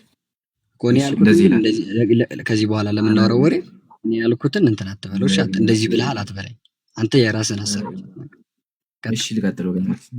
ያልከውን ራሱ መነጋገር ከበ ችግር የለውም። አንተ ባልከው ቀጥላለሁ። እሺ አያከራክረንም። እንደዚህ ይላል ዳዊት በዘመኑ ሁሉ በእግዚአብሔር ፊት ቅን ነገር አድርጎ ነበር አለ። በምን ሁሉ ያብቃል? ሚውታንሳ በምን ሁሉ ያደረገው? በምን ሁሉ እግዚአብሔር የሚያስደስት ነገር ያደረገው? በዘመኑ ሁሉ አይደለ? መልሳ በዘመኑ ሁሉ አይደለ ወገናችን? ቅን ነገር አድርጎ በምን ላይ ያደረገው? እየተማመን እንደሆነ እሺ ብራዘር እየተማመን እንደሚመጣ ነው። እሺ ችግር የለውም። በዘመኑ ሁሉ በእግዚአብሔር ማሻአላህ ካዘዘውም ነገር ሁሉ በዘመኑ ሁሉ በእግዚአብሔር ይኸውልህ። ተረጋጋ። አንተ እኮ ያልተረጋጋህ ወገናችን። መረጋጋት የከበደህ እኮ አንተ ነህ። ጥያቄ መልስክ አይደለም። እሺ ቀጥል ደግሞ ሐሳብ የገባህ አይደለም። ስለዚህ ዳዊት በዘመኑ ሁሉ ምንድነው ያደረገው? በእግዚአብሔር ቅን ነገር በዘመኑ ሁሉ ዳዊት ከተወለደበት ቀን ጀምሮ እስከ የሞትበት ቀን ድረስ በሙሉ ምንድነው ያደረገው? እግዚአብሔርን የሚያስደስት ነገር ነበር ያደረገው። ከየትኛው በቀር? ሴት ከደፈረበት በቀር ማለት ነው። እሺ ካዘዘው ነገር ሁሉ ፈቀቅ አላለም ነበርና ከምኑ በቀር ይላል እዚህ ጋር ከመድፈሩ በቀር ይላል። አሳየኝ አንዴ ከመድፈሩ ስለ ሐሳቡ ካለ ያለ ችግር ስለመድፈሩ እናውቃለን። እሺ አነብልካለሁኝ በኢዮራብ ያይ ቀጥሎ አውሩ ችግር የለውም። ዝም ብዬ እሰማለሁ። እሱ ላይ እንመጣለን። ችግር መድፈሩ ላይ እኔ ዝም ብዬ እሰማለሁ። እሺ መድፈሩ ላይ እንመጣለን። ችግር ብራዛ አይ ሰዓት ለመቆጣ ሙሉ አንብበው ዝም ብዬ እሰማለሁ። ከሱ በቀር ኖ አንድ ያዳምጠኝ ሙሉ ምዕራፍ ቅድሙን ማለት አትችልም። አሁን በዚህ ብቻ አንድ ይረጋ ወገናች አንድ ይረጋ። ስለዚህ ከመድፈሩ በቀር ማለት አትችልም። አንድ ይረጋ በኋላ ረጋ አንድ ይረጋ ሐሳብ መጀመሪያ አልገባህም። እኔ ስለመድፈር አላወራህም። ዳዊት ደፍሮ አልደፈረም በኋላ መጣ። ስለመድፈሩ እግዚአብሔር ቀጥታ እናቃ የቀጣው ምንድነው? ሚስቶቹን አስደፍሮበታል። ሚስቶቹ እግዚአብሔር አስደፍሯቸዋል። እሱ እናቃለን። ጥያቄያችን እና እሱ አይደለም። ጥያቄያችን ምንድነው? ዳዊት ለምን ንጹሃን ሰዎችን በመጋዝ ተረተረ? በደንብ አዳምጠኝ። እሱ ነው ጥያቄያችን። አሁን ይሄን መልስልኝ። ዳዊት በዘመኑ ሁሉ ምን ነበር ያደረገው? በዚህ አውድ መሰረት ዳዊት በዘመኑ ሁሉ ምን ነበር ያደረገው? በዘመኑ ሁሉ ስህተት ሰርቷል። የእግዚአብሔርን ቃል ተቀበለ። እዚህ ጋር ምንድነው የሚለው? እዚህ ጋር ምንድነው የሚለው? አጋጫ ክርስቲያኖች ላይ እግዚአብሔር በዘመኑ ሁሉ ላምብልት ተረጋጋ ነው አይደለም? ለምንድነው የትርጓሜ መጣ? አንድ ምንድነው ያልከው አንተ? ዳዊት በዘመኑ ሁሉ ተሰራልክ ተጋጨ በዘመኑ ሁሉ ነገር አደረገ የሚለው። እሺ ዳዊት በዘመኑ ሁሉ ምንድነው ያደረገው? አላልኩም። የለም እሺ ዳዊት በዘመኑ ሁሉ ምንድነው ያደረገው? እሺ አንዴ ታደምጠኛለህ? እስኪ ዳዊት በዘመኑ መልስልኝ። ለደቂቃ ብቻ እስቲ ለአንተ 10 ኖ በደቂቃ አልበቃ ኢምራን ለምን ትልቁ ላይ 10 ደቂቃ አይ ሙሉ ታወራለህ ብራዘር ታወራለህ ቆይ ታወራለህ መጀመሪያ ብቻ እንመለስ አይፈልኩ አንዴ ሳላ ይቅርታ እሺ ሳላ ይቅርታ ቆይ ሳላ አንዴ ይቅርታ እንዴ ምንድነው ጠይቃችሁ በራሳችሁ የራሳችሁን ሐሳብ ነው እንደምትል 2 ሰከንድ ቆይ 2 ሰከንድ መጽሐፈ ነገሥት ቀዳማዊ ምዕራፍ 15 አንድምታ ትርጓሜ እሺ ዳዊት በእግዚአብሔር ፊት በጎ ስራን ሰርቷል ባለ ዘመኑ ሁሉ ዳዊት አዘዘው ትእዛዝ አልወጣምና ባለ ዘመኑ ሁሉ ዳዊት አዘዘው ትእዛዝ አልወጣምና ነገር ግን የኦሪዮን ሚስት በመድፈሩና ኃጢአት ሰርቷል አንዴ የሰራው ያቺ ኃጢአት የኦሪዮን ሚስት ነው ኢምራን እንዳለው አንድምታ ትርጓሜው እንደዛ ይላል ኢምራን ቀጥል ገላገልከን ባንተ ዘጋ ነው በቃ ስለዚህ ዳዊት የሰራው ኃጢአትን ብቻ ነው ያውቃል አላያዘው ለምንድን ነው ሚውት የምታደርጉኝ አይደለም ቆይ አንዴ ሻንዲ ብራዘር ቆይ አንዴ እኔም ያዘው አብረው ያሁኑን አብረው ሳላ ያብራል ቆይ ረጋ በልሽ ቆይ አንዴ ረጋ በልሽ አንዴ ቆይ ነው አይደለም መጀመሪያ እኔ አንተ ጋር መከራከር ስለፈለኩ ነው እሺ አንዴ እኔም ረጋ አንተም ረጋ በል ቆይ አንዴ ረጋ በል ቆይ አንዴ አዳምጠኝ አንዴ ኩል ዳውን እሺ አሁን ረጋ በልና ዳዊት በዘመኑ ምንድነው የሰራው አሰማኝ ዝም በል ይምራ ወይ አንዴ አይደለም ማችን ብቻ መልስ እየተረጋጋኩ አይደለም ወገናችን እቺ ብቻ በአላህ እቺ ብቻ ከዛ ታወራለህ ወረበ ካባ ታወራለህ ሚውት አታውቁሽ ያው ሚውት አያረጉህም እሺ ሚውት አያረጉህም አንዴ ረጋ በል ሚውት አያረጉህም ብራዘር የኔ ወንድም አንዴ ረጋ ወገናችን ወክቲፋት ሚውት አታውቂው እሺ ሚውት አያረጉህም ከዚህ በኋላ ሚውት አታውቂ ሞዴታ ናሳ ረጋ በል አንዴ ጥያቄ ብቻ መልስ ዳዊት በዘመኑ ምንድን ነበር ያደረገው ብራዘር በጎ ነገር ከምን በስተቀር አድምጠኝ ከምን በስተቀር መልስ መጀመሪያ የኔ ትርጓሜ ሳስመር ከምን በስተቀር በአላህ ይሄ ብቻ ካልከበደ መልስ ይሄ ከበደ መቼም አትመልስልኝ መልስልኝ ከምን በስተቀር የሆነ ሌላ ጥያቄ ጠየቃስ ነው ከምን በስተቀር እቺ ብቻ መልስልኝ በአላህ ከዛ አልጠይቅህም እቺ ብቻ ከምን በስተቀር መለስክልኝ እኮ በቃ መለስክልኝ ጥሩ ነገር ሰጥቷል ከምን በስተቀር ነው ያልሰራው ከምን በስተቀር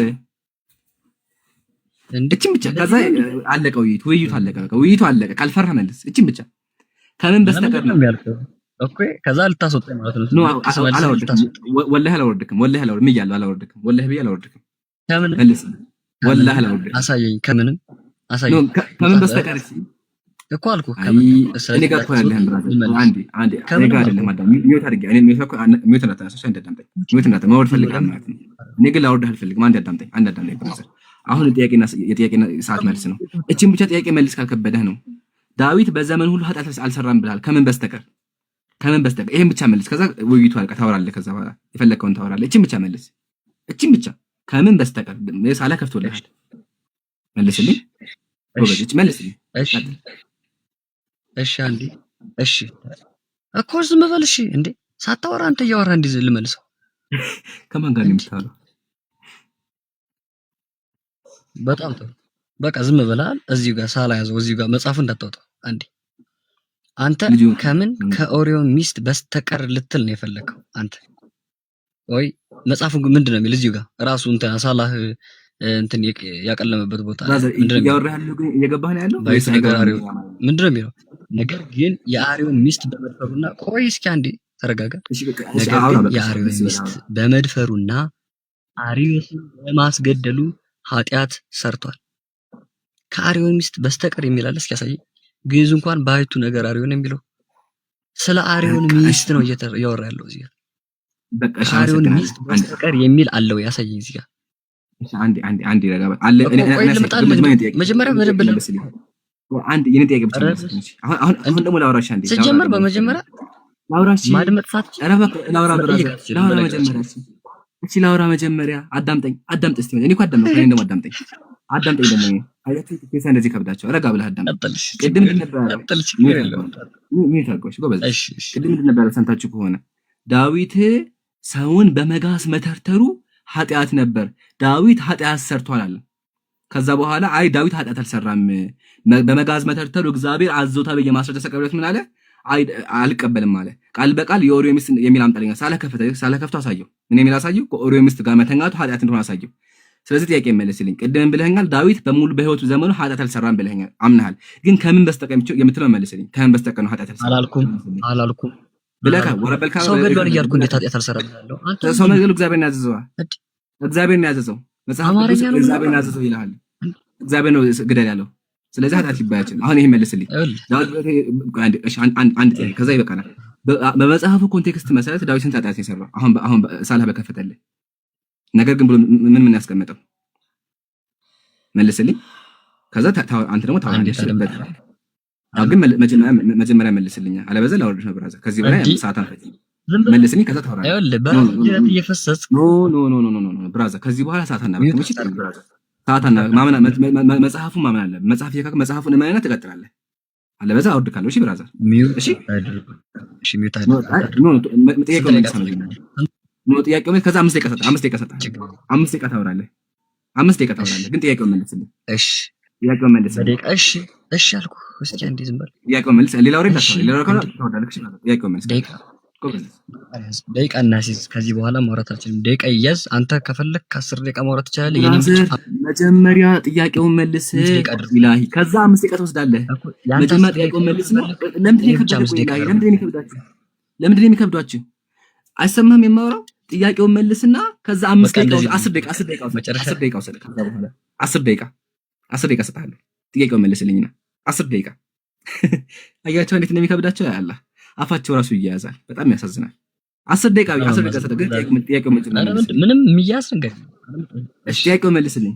ከዚህ በኋላ ደግሜ ያልጠይቅ መጨረሻ ጥያቄ መልስልኝ።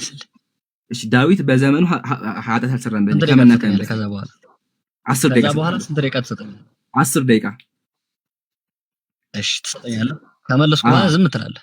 አዳም ማድረግ ምናምን የለም። ዝም ትላለህ፣ ትሰጠኛለህ። ታወራለህ። ከለሱ ግን መጣጣች ጥያቄውን ብቻ መልስልሃለሁ። ዝም ትላለህ። በቃ አመሰግናለሁ ጎበዝ። አሁን ጥያቄውን ብቻ እሺ፣ አሁን ጥያቄውን ግን ጥያቄውን ጠይቄ ሌላ ወሬ ካወራ አውርድሃለሁ። ምንድነው ጥያቄ? በቃ አሁን ጥያቄ የለቅም። አዳምጠኝ። ጥያቄ ምንድነው? ዳዊት እሺ፣ ጥያቄው ምንድነው? ቅድም ዳዊት በዘመኑ ኃጢአት ተሰራ የሚል ጥቅስ አሳይቻለሁ። ዳዊት በህይወቱ የሰራው ኃጢአት ምን? በዚህ መጽሐፍ መሰረት አሁን ሳላ በከፈተልህ መጽሐፍ መሰረት ዳዊት በህይወቱ የሰራው ኃጢአት ምን? በመጽሐፉ መሰረት አሁን ሳላ በከፈተልህ መሰረት በመጽሐፉ መሰረት ለምሳሌ አንድ አዳምጥ ነው በመጽሐፉ መሰረት በመጽሐፉ አሁን ሳላ በከፈተልህ በመጽሐፉ መሰረት በጣም ብዙ ኃጢአት እሺ፣ ምንና ምን ንገረኝ። ምን ብለህ መጠየቅ ትችላለህ? ምንና ምን? ለምሳሌ ቅድም ራሱ የጠራ ኃጢአት ነው። ከዚህ በኋላ ዝም እንዴት አሳየኝ ብለኝ ሳላህ በከፈተልህ መጽሐፍ መሰረት ሳላህ በከፈተልህ መጽሐፍ መሰረት እሺ፣ ቀጥል። ኢላሂ አዳምጠኝ። እኔ ጥያቄ ሳላህ ከከፈተልህ መጽሐፍ እዚህ ጋር ሳላህ የከፈተው መጽሐፍ አለ። ሳላህ የከፈተው መጽሐፍ ላይ ዳዊት ስንት አሰራ ይላል። እሺ፣ ቀጥል እኮ ላሳይህ። እሺ፣ ቀጥል። አንተ ምን በቃ ከዚህ በኋላ እንዳታወራ። እሺ፣ ቀጥል። ግን መልስልኝ። 10 ደቂቃ ነው የሰጠኝ፣ 5 ደቂቃ አደርገዋለሁ። ጥያቄውን እኮ የመለስክ አይደለም እንዴ?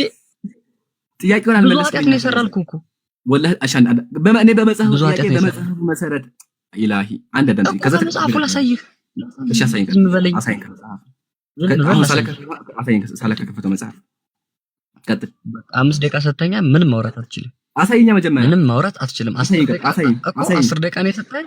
አሳይኝ። እሺ፣ አሳይኝ። መጀመሪያ አሳይኝ፣ ከዛ ታወራ። አሳይኝ መጀመሪያ እኮ ላሳይህ። እንዴ አንተ እያወራብህ እንዴት ነው? ምንድነው ስርዓት? ሰው እያወራ እንደዚህ ነው እንዴ? አይደለም ብራዘር፣ አንዴ ግልጽ ላድርግልህ። አሁን ሳላህ በከፈተልህ መጽሐፍ መሰረት ዳዊት ስንት ኃጢአት ሰራ አልኩህ? ብዙ ብለኸኛል። ስለዚህ ሳላህ ከከፈተልህ መጽሐፍ አስቆጠረኝ። ቀጥል። ያው እያዳመኩ ነው። አንተ እምነታችን ሲጀመር አታውቀውም። ከመጀመሪያው እኔን ቶኝ አትመረምርም ሲሆን ከነጭራሹ አታውቀውም። እሺ፣ መልስ ጥያቄውን። በቃ አንተ ታውቃለህ። መልስ ጥያቄውን ልንገርህ። እኔ ቃል ልግባለህ። ስለዚህ ቃል ልግባለህ። ጥያቄውን መቼም አትመልሰውም። መቼም አትመልሰውም። ከመለስከው ውይይቱ ስለሚያልቅ ታውቀዋለህ። ግን ቢከብድህ መልስልኝ። ግን ማመን ከብዶ ቀጥል። እሺ፣ መልስልኝ። እሺ፣ አንዴ ልመልስ። 10 ደቂቃ ነው የሰጠኝ። እኔ 5 ደቂቃ አደርገዋለሁ። 5 ደቂቃ አደርገዋለሁ። ይኸው ከ5 ነው የጀመርኩት፣ ከ10 እጨርሳለሁ። ኧረ ኢላሂ ትዕግስት ረብ አማርኛ አይገባህም። እንዳታቋርጠኝ። አማርኛ ገባህም? ቆይ አንዴ አማርኛ ገባህ እኮ አለ። እባክህ ሌላውን አታወራ። አሁን ቀጥታ አስቆጠረኝ። ሳላ ከፍቶታል። ሳላ ራቅ አድርጎ፣ ሳላ ፕሊስ ራቅ አድርጎ አንዴ በደንብ እንዲታየ። በቃ ያው ከፍቶታል። አሁን አስቆጠረኝ። ስንት አጣኝ ነው የሰራው? ቀጥል፣ አስቆጠረኝ።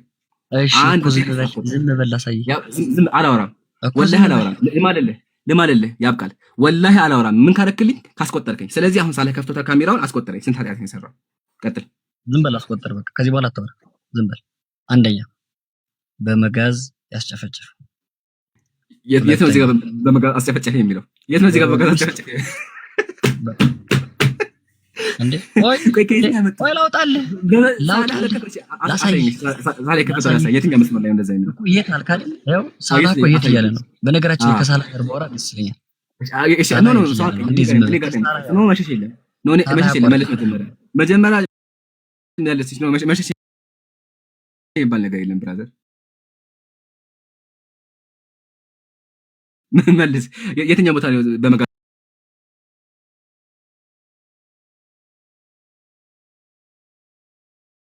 ተረተረ የሚለው? አሁን ሳላ በከፈተልህ ሳላ የከፈተልህ ላይ ሳላ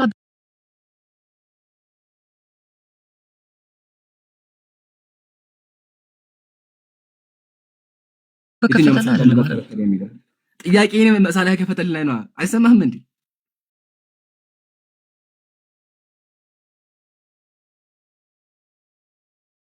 እኮ መጀመሪያ በብሉይ ኪዳን ስላለ እኮ ነው ያብቃል። እኛ እሱ እየጠየቀ ያለው እኔ ድምፄ ትንሽ እንትን ስለሆነ ሊገባ ይችላል። እንድምታ አገላለጽ ማለት ነው። ዳዊት ማለት ነው እንደ መጽሐፍ ቅዱስ ሳይሆን ወይ እንደ ብሉይ ኪዳን አጠቃላይ ሳይሆን እንደዚህ እንድምታ በዚህ ላይ ቻይ አድሬስ አድርግ። እሺ የኦሪዮን ሚስት አስገድሎ ባልየውን አስገድሎ በቃ ከይቅርታ ጋር እዚህ ጋር ይበቃናል። ለአሁኑ ተቀጣለሽ ሰላም። ወላሂ ብያችሁ ቅድም እየላችሁ ነበረ። አይመልሰውም። ለምን? ከመለሰው ውይይቱ አልቋል። ዳዊት ሰዎችን በመጋዝ ገሏል፣ በመጋዝ ተርትሯል። በመጋዝ የተረተረበት ምክንያት ደግሞ እግዚአብሔር ስላዘዘ ማስረጃ አቅርቤላችኋለሁ። ቅድም ሳላም ብላችኋል። ምንድን ነው የሚለው? ዳዊት በእግዚአብሔር ፊት በጎ ስራ ሰርቷል። በህይወት ዘመኑ ሁሉ ዳዊት በህይወት ዘመኑ ሁሉ እግዚአብሔር ያዘዘውን የፈጸመው ከምን በስተቀር ከመድፈሩና የኦሪዮ ሚስት መግደል፣ ሁለቱ ብቻ ናቸው ኃጢአት የተባሉት። ስለዚህ ዳዊት የሰከረው እንዲሁም ደግሞ ሰዎችን በመጋዝ የጨፈጨፈው በሙሉ ትክክል ነበር ማለት ነው በመጽሐፉ ኮንቴክስት መሰረት። ለምን ላምብለት እንደዚህ ነገር ግን አለ የኦሪዮ ሚስት በመድፈሩና የኦሪዮ ሚስት በማስገደሉ ኃጢአት ሰርቷል አለ። ኃጢአቱ ምንና ምን ነው? መድፈርና ማስገደል። ስለዚህ ዳዊት የሰራው ኃጢአት ስንት ነው? ሁለት ነው፣ መግደሉና ማስደፈሩ። ሌላው ሰዎችን በመጋዝ የተረተሩ በሙሉ ትክክል ነው ማለት በመጽሐፉ መሰረት። ይሄን ማሳየት ተፈልኩ። ስለዚህ በመጽሐፍ ቅዱስ ዳዊት ሰዎችን በመጋዝ ጨፍጭፏል። ማስረጃ መጽሐፍ ቅዱስ መጽሐፍ ዜና ቀዳማዊ ምዕራፍ 1 ቁጥር 20 ምዕራፍ 20 ቁጥር 1 ጨርሻለሁ። ወንድም ሳተቀጥልና ሌላ ክርስቲያን እናስገባለን እንደሚያምኑ ያ መጽሐፉ ሲናገር ምንድነው? ዳዊት በእግዚአብሔር ፊት በጎ ስራን ሰርተዋል ይላል። በእግዚአብሔር ፊት በጎ የሆነ ስራን ሰርተዋል ባለ በዘመኑ ሁሉ ዳዊት አዘዘው ትእዛዝ አልወጣም ወይ ካዘዘው ትእዛዝ አልወጣም ነው።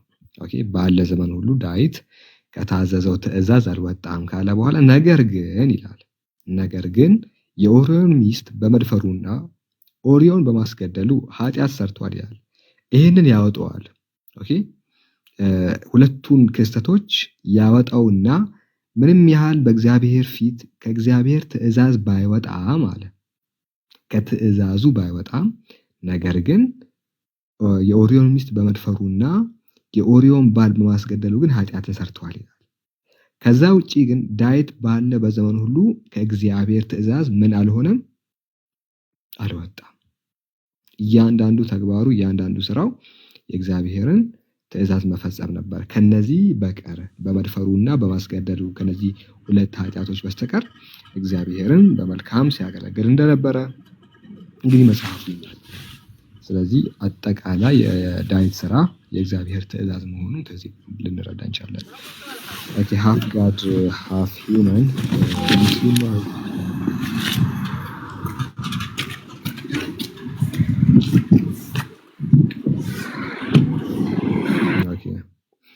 ይሄ ይውጣ።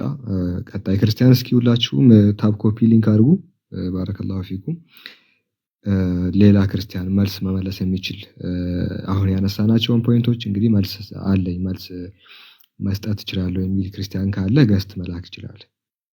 እስካሁን ባወራንባቸው በተለያዩ አርዕስቶች ላይ መልስ ያለው እንግዲህ አሁን እነዚህ ነገራቶች ስናነሳ ክርስቲያኖቹ ምንድነው የሚሉት? ይሄ እኮ ምንም ችግር የለውም ሰዎች ናቸው ኃጢአትን ይሰራሉ ምናምን ይላሉ። ነገር ግን ቅድም ስሚዞም እንደተናገረው ሮል ሞዴል አይደሉም ወይ? ማለትም ለሰው ልጆች እንደ አርአያ የተቀመጡ አይደሉም ወይ? ህዝብ ይከተላቸው ዘንድ እግዚአብሔር አላካቸውም ወይ? እና በዚህ ሁኔታ ላይ ተኩኖ ደግሞ ከህዝብ በታች ሆነው ሲገኙ አምላክ እንዴት ፈቅዶ እንዲህ ያለ ነገር ይሰራል? ወደ ሰዎች የሚልከው በስነ ምግባሩ ሞዴል የሚሆነውን ነው በስነ ምግባሩ ያነሰውን ነው።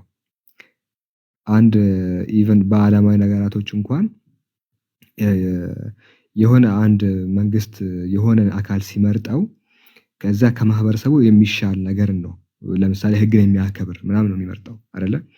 ህግ የሚያከብር ምናምን እሱ በራሱ ፐርፌክት ላይሆን ይችላል። አትሊስት ግን ምርጫው ላይ ስነ ምግባር ያለው ኤቲክስ ያለው የሆነ ግብረ ገብ ያለው የሆነ ስነ ምግባር ያለው ሁሉን የሚያከብር ምናምን መስፈርቶች አሉ እኮ። ዝም ብሎ አይደለም እኮ ሰው የሚመረጠው። ቀበሌ ላይ ራሱ ኦኬ የተወሰነ ነገር ይታያል። ማህበረሰቡን ግን አትሊስት ከማህበረሰቡ የሚሻል ህግን በማክበር ታዲያ እኛ በዓለማዊ ነገራቶች እንኳን እንደዚህ ያለ መስፈርት የምንጠቀም ከሆነ የህይወት ጉዳይ ሲሆን ደግሞ እግዚአብሔር ወደ ሰው ልጆች የሚልካቸውን ነቢያት እንዴት ነው አትሊስት ቼክ የማያደርጋቸው? እንዴት ነው የማያያቸው? ዝም ብሎ አንስቶ ነው ዝሙተኛ ወደ ማህበረሰብ የሚልከው? እዛ ማህበረሰብ ውስጥ እኮ ሁሉም ሰው ዝሙተኛ አይደለም፣ የሚጠነቀቅም አለ። አይታችኋል? ከማህበረሰቡ በላይ የሆነውን አካል ነው የሚልከው ወይስ በስነ ምግባር ከማህበረሰቡ ያነሰውን ነው የሚልከው? እርቃኑን ከተማ ውስጥ የሚሮጥ ኢሳያስ፣ እርቃኑን ደግሞ ቤት ውስጥ ቁጭ የሚል ኖህ፣ እንደዚህ ያለ ነቢያቶች ምንድናቸው ነው? እንዴት ነው መጽሐፉ የሚያቀርባቸው? ነቢያት እንደዛ ሆነው ነው ወይስ መጽሐፉ ነው የዋሸባቸው ያለው? ያ ሳላ ኖህ ራቁቱን ብለሃልና ሳይሄድ ነው እንደዛ የሚለው ማስረጃ አቅርብና ጋር ቅድም አይተን ነበረ። የኖህን እስቲ ፋይሉ ላይ አለ እንደ ይምራን መጀመሪያ ላይ አለ። የኖህን ደግሞ አሳየን። ለዛ ኖህ ራቁቱን ሆነ የኖህ እዚህ ውስጥ አለ። ወደ ማጠቃለያ መጀመሪያ ላይ አለ። ኦኬ ከሎጥ ቀጥሎ ማለት ነው። ከማን ከሎጥ ቀጥሎ በቃ ያው ኦኬ ከነቢያት መካከል አንዱ የሆነው በእስልምናችን ሱረቱል ሙእሚኑን ምዕራፍ 23 ቁጥር 23 ላይ የተከበረው ኖህ ወለቀድ አርሰልና ኑሃን ኢላ ቀውሚ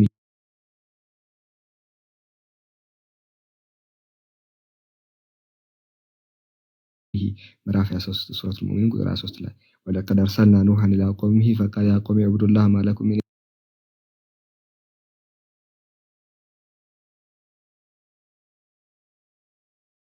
ኢላህ እንደዚህ ያለ የሚሰበከው ነው። ያ ግብረ ገባ ያለው ያ ስነ ምግባር ያለው ታላቁ ነብይ ወደ መጽሐፉ ስንመጣ እንደዚህ ሆኖ አገኘ ነው ጋይስ። ኦሪት ዘፍጥረት ኖህም ገበሬ ነበር ይላል። ጥሩ ነው። ኖህ ገበሬ ነበር አለ፣ መሆን ጀመረ። ወይንንም ተከለ ይላል። ገበሬ ነው፣ ወይንን ተከለ። ከወይን ጠጁም ውስጥ ራቁቱን ሆነ ይላል። የከናን አባት ካምም የአባቱን እርቃኑን አየ። ወደ ውጪ ወጥቶ ለሁለት ወንድሞቹ የወይን ጠጅ ጠጣና ሰከረ። በዚህ ደረጃ ሰካራም ነበሩ። የስካራቸው እንትን በጣም ገንፍሎ ልብስ እስከማውለቅ ድረስ ያደረሳቸው ሁኔታ ላይ ነበሩ። የምርም እነዚህ ነቢያት ናቸው። ምን ያህል ቢጠጣ ነው? አሁን እኛ የሚጠጡ ሰዎች እኮ እናያለን። ለምሳሌ አሁን የሆነ ወደ ውስጥ ምናምን ጋር ብላችሁ የሆነ ሰዓት ላይ የሆነ ቦታ ላይ መጠጥ ቤቶች ምናምን አሉ አይደል? አረቄ ቤት ነው የሚባለው፣ እንደዛ አለ። ግን ይጠጣሉ፣ 3 4 5 ይጠጣሉ። ግን ልብስ ማውለቅ ደረጃ የደረሰ አላየሁም እኔ እስካሁን ባለው እውቀቴ። በጣም ብዙ የሚጠጡ ሰዎች አውቃለሁ። ኢቭን የተለያየ ከተማ ውስጥም ስታንዳርዱ የጠበቁ ሆቴሎች ውስጥ 15 ጠርሙስ ምናምን ፊት ለፊታቸው ያደረጉ ሰዎች አያለሁ። ከፍ ብለውን ደግሞ ሙሉ ሳጥን የሚጠጡ ሰዎች አውቃለሁ። ስላችሁ እንደዚህ ሙሉ ሳጥን ከፊት ለፊት ያስቀምጡና ወንበሩ ማለት ይሸፈናል። እንደዚህ መጠጥ ብቻ ነው ሙሉ ወንበር እንደዚህ ይቀመጥና ወንበሩ እንደዚህ ይቀመጥና እንደዚህ ይቀመጣል ወንበሩ። ይሄ እንዳለ ጠርሙስ ምናምን ያለው እንዳለ ወንበሩ ላይ ጠርሙስ ነው ያለው። በዚያ ደረጃ እንኳን ሲጠጡ ልብስ አላወለቁም እስከማውቀው ድረስ። ስለዚህ የሆነ ስታልፉት ያላችሁ እናንተ ምን ያህል ቢጠጣ ነው እርቃኑ የተቀመጠው ነው? ምን ያህል ቢጠጣ ነው በዚህ ደረጃ ያስቀመጠው? ከዛም አልፎ ብሶ ደግሞ እሱ ነብይ ነው። ነብይ መሆኑ ደግሞ በዛ ላይ ያስቡ። በጣም ኦቨር እንዲህ በጣም ጠጪ ነበር ማለት እኮ ነው። ኖህ አስቡት፣ ትልቁ ነብይ በእስልምናችን የመጀመሪያው መልእክተኛ ረሱል የሚባለው ኖህ ትንሽ ማከብሮ ቢያንስ ልብሱን እሺ ሰካራም ነበረ፣ ግን ልብሱን አላወለቀም ቢል እኮ ጥሩ ነው። ጥሩ አይደለም ባይዘይ ልብሱን አላወለቀም ቢልም ጥሩ አይደለም፣ ምክንያቱም ሰካራም ነው። ይሄ ከሰካራም በታች እኮ አደረገው። ሰካራሞች እኮ ቢያንስ ቱቦ ውስጥ ነው የሚወርቁት ቢበዛ አይደለ? ከነ ልብሳቸው ከነ ምናቸው ከቱቦ ውስጥ እንጂ እንደዚህ ማልቃ አይቻላቅም። እኔ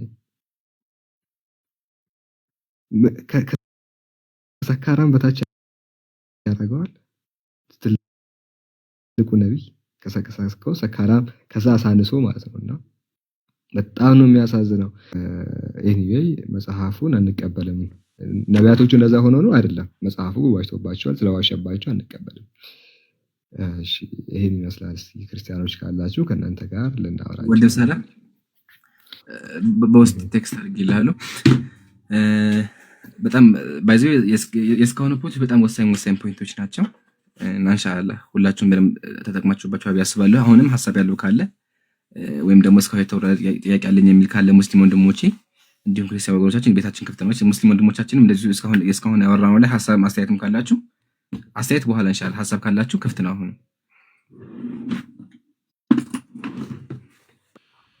እና ደግሞ ያልነገርኳችሁ ነገር ሁላችሁም ኮፒ ሊንክ ተገሙ። ወአለይኩም ሰላም ወራህመቱላሂ ሰላም ነው። አልሐምዱሊላህ ያው ነገራቱን እናንተ ብላችሁታል ነቢያት ያስመልክቶ እና ያው ብዙ ነው የሰሩት ነቢይነታቸውን ጥያቄ ውስጥ የሚያስገባ ማለት ነው። እኔ ግን ከሚያጅበኝ ውስጥ አንዱ ያው ነቢይ ሆኖ መዳፈሩ በንግግር ደረጃ ማለት ነው። ለምሳሌ ትንቢተ ዕንባቆም አንድ ላይ ብናይ ማለት ነው ነቢዩ ዕንባቆም ያየው ሸክም ይህ ነው ብሎ ያው ነቢይ መሆኑን ኦልሬዲ ኮንፈርም ያደርጋል። ከዛም በኋላ አቤቱ እኔ ስጮህ የማትሰማው እስከ መቼ ነው ይላል። ስለ ግፍ ወደ አንተ እጮሃለሁ አንተም አታድንም ይላል። አሁን ይሄ ብሶቱ እየተናገረ ነው ማለት ነው ነቢዩ ዕንባቆም ማለት ነው። አቤቱ እኔ ስጮህ የማትሰማው እስከ መቼ ነው? ስለ ግፍት ወደ አንተ እጮሃለሁ አንተ አታድንም። በደልንስ ስለምን አሳየኸኝ? ጠማማነትንስ ስለምን ትመለከታለህ? እያለ አሁን ይሄ ፈጣሪ ማለት ነው መዳፈር ነው ለእኔ ማለት ነው። አንድ ያው አደብ አይደለም ፈጣሪ የሚለምኑበት ራሱ አደብ አይደለም፣ ዲሲፕሊን ያንሰዋል ማለት ነው። ምክንያቱም እኔ እጮሃለሁ አንተ የማትሰማው ስለምንድን ነው ምናምን ብሎ ከፈጠንትን ይሄ እንግዲህ ፈጣሪ ጓደኛችን አይደለም ነው።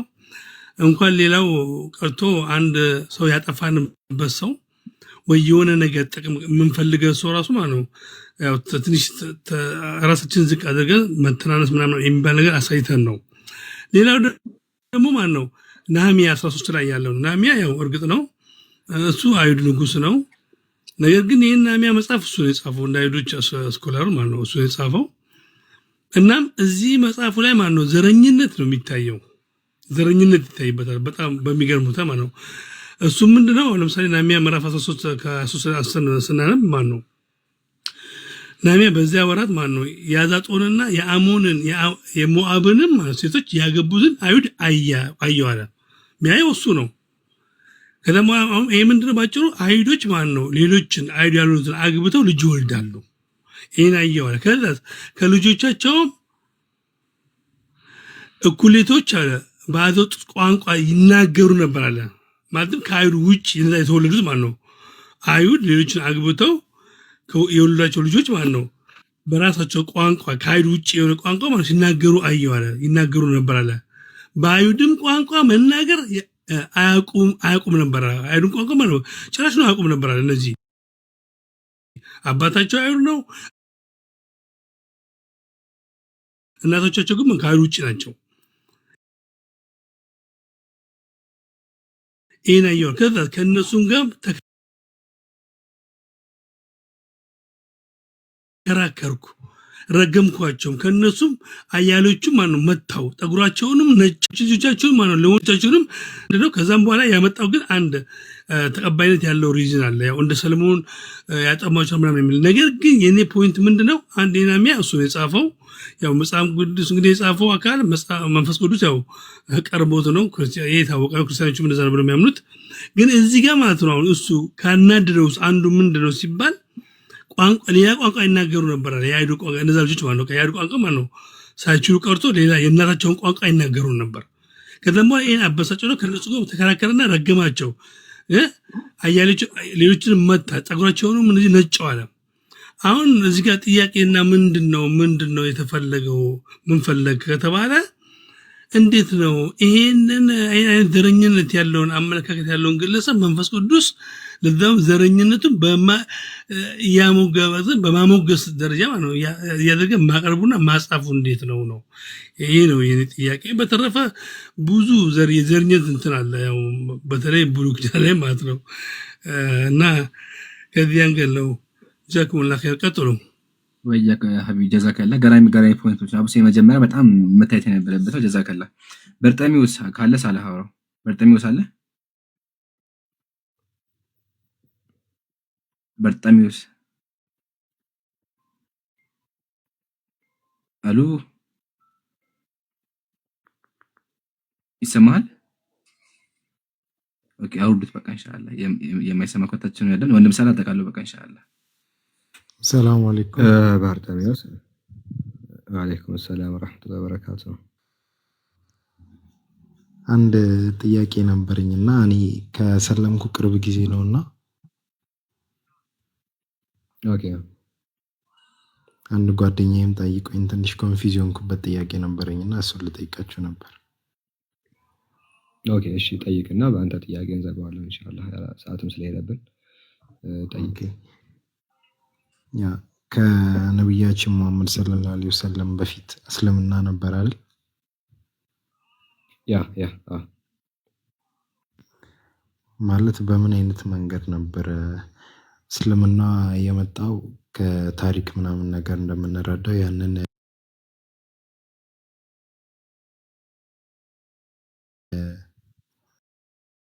ኮንፊዥን ለመፍታት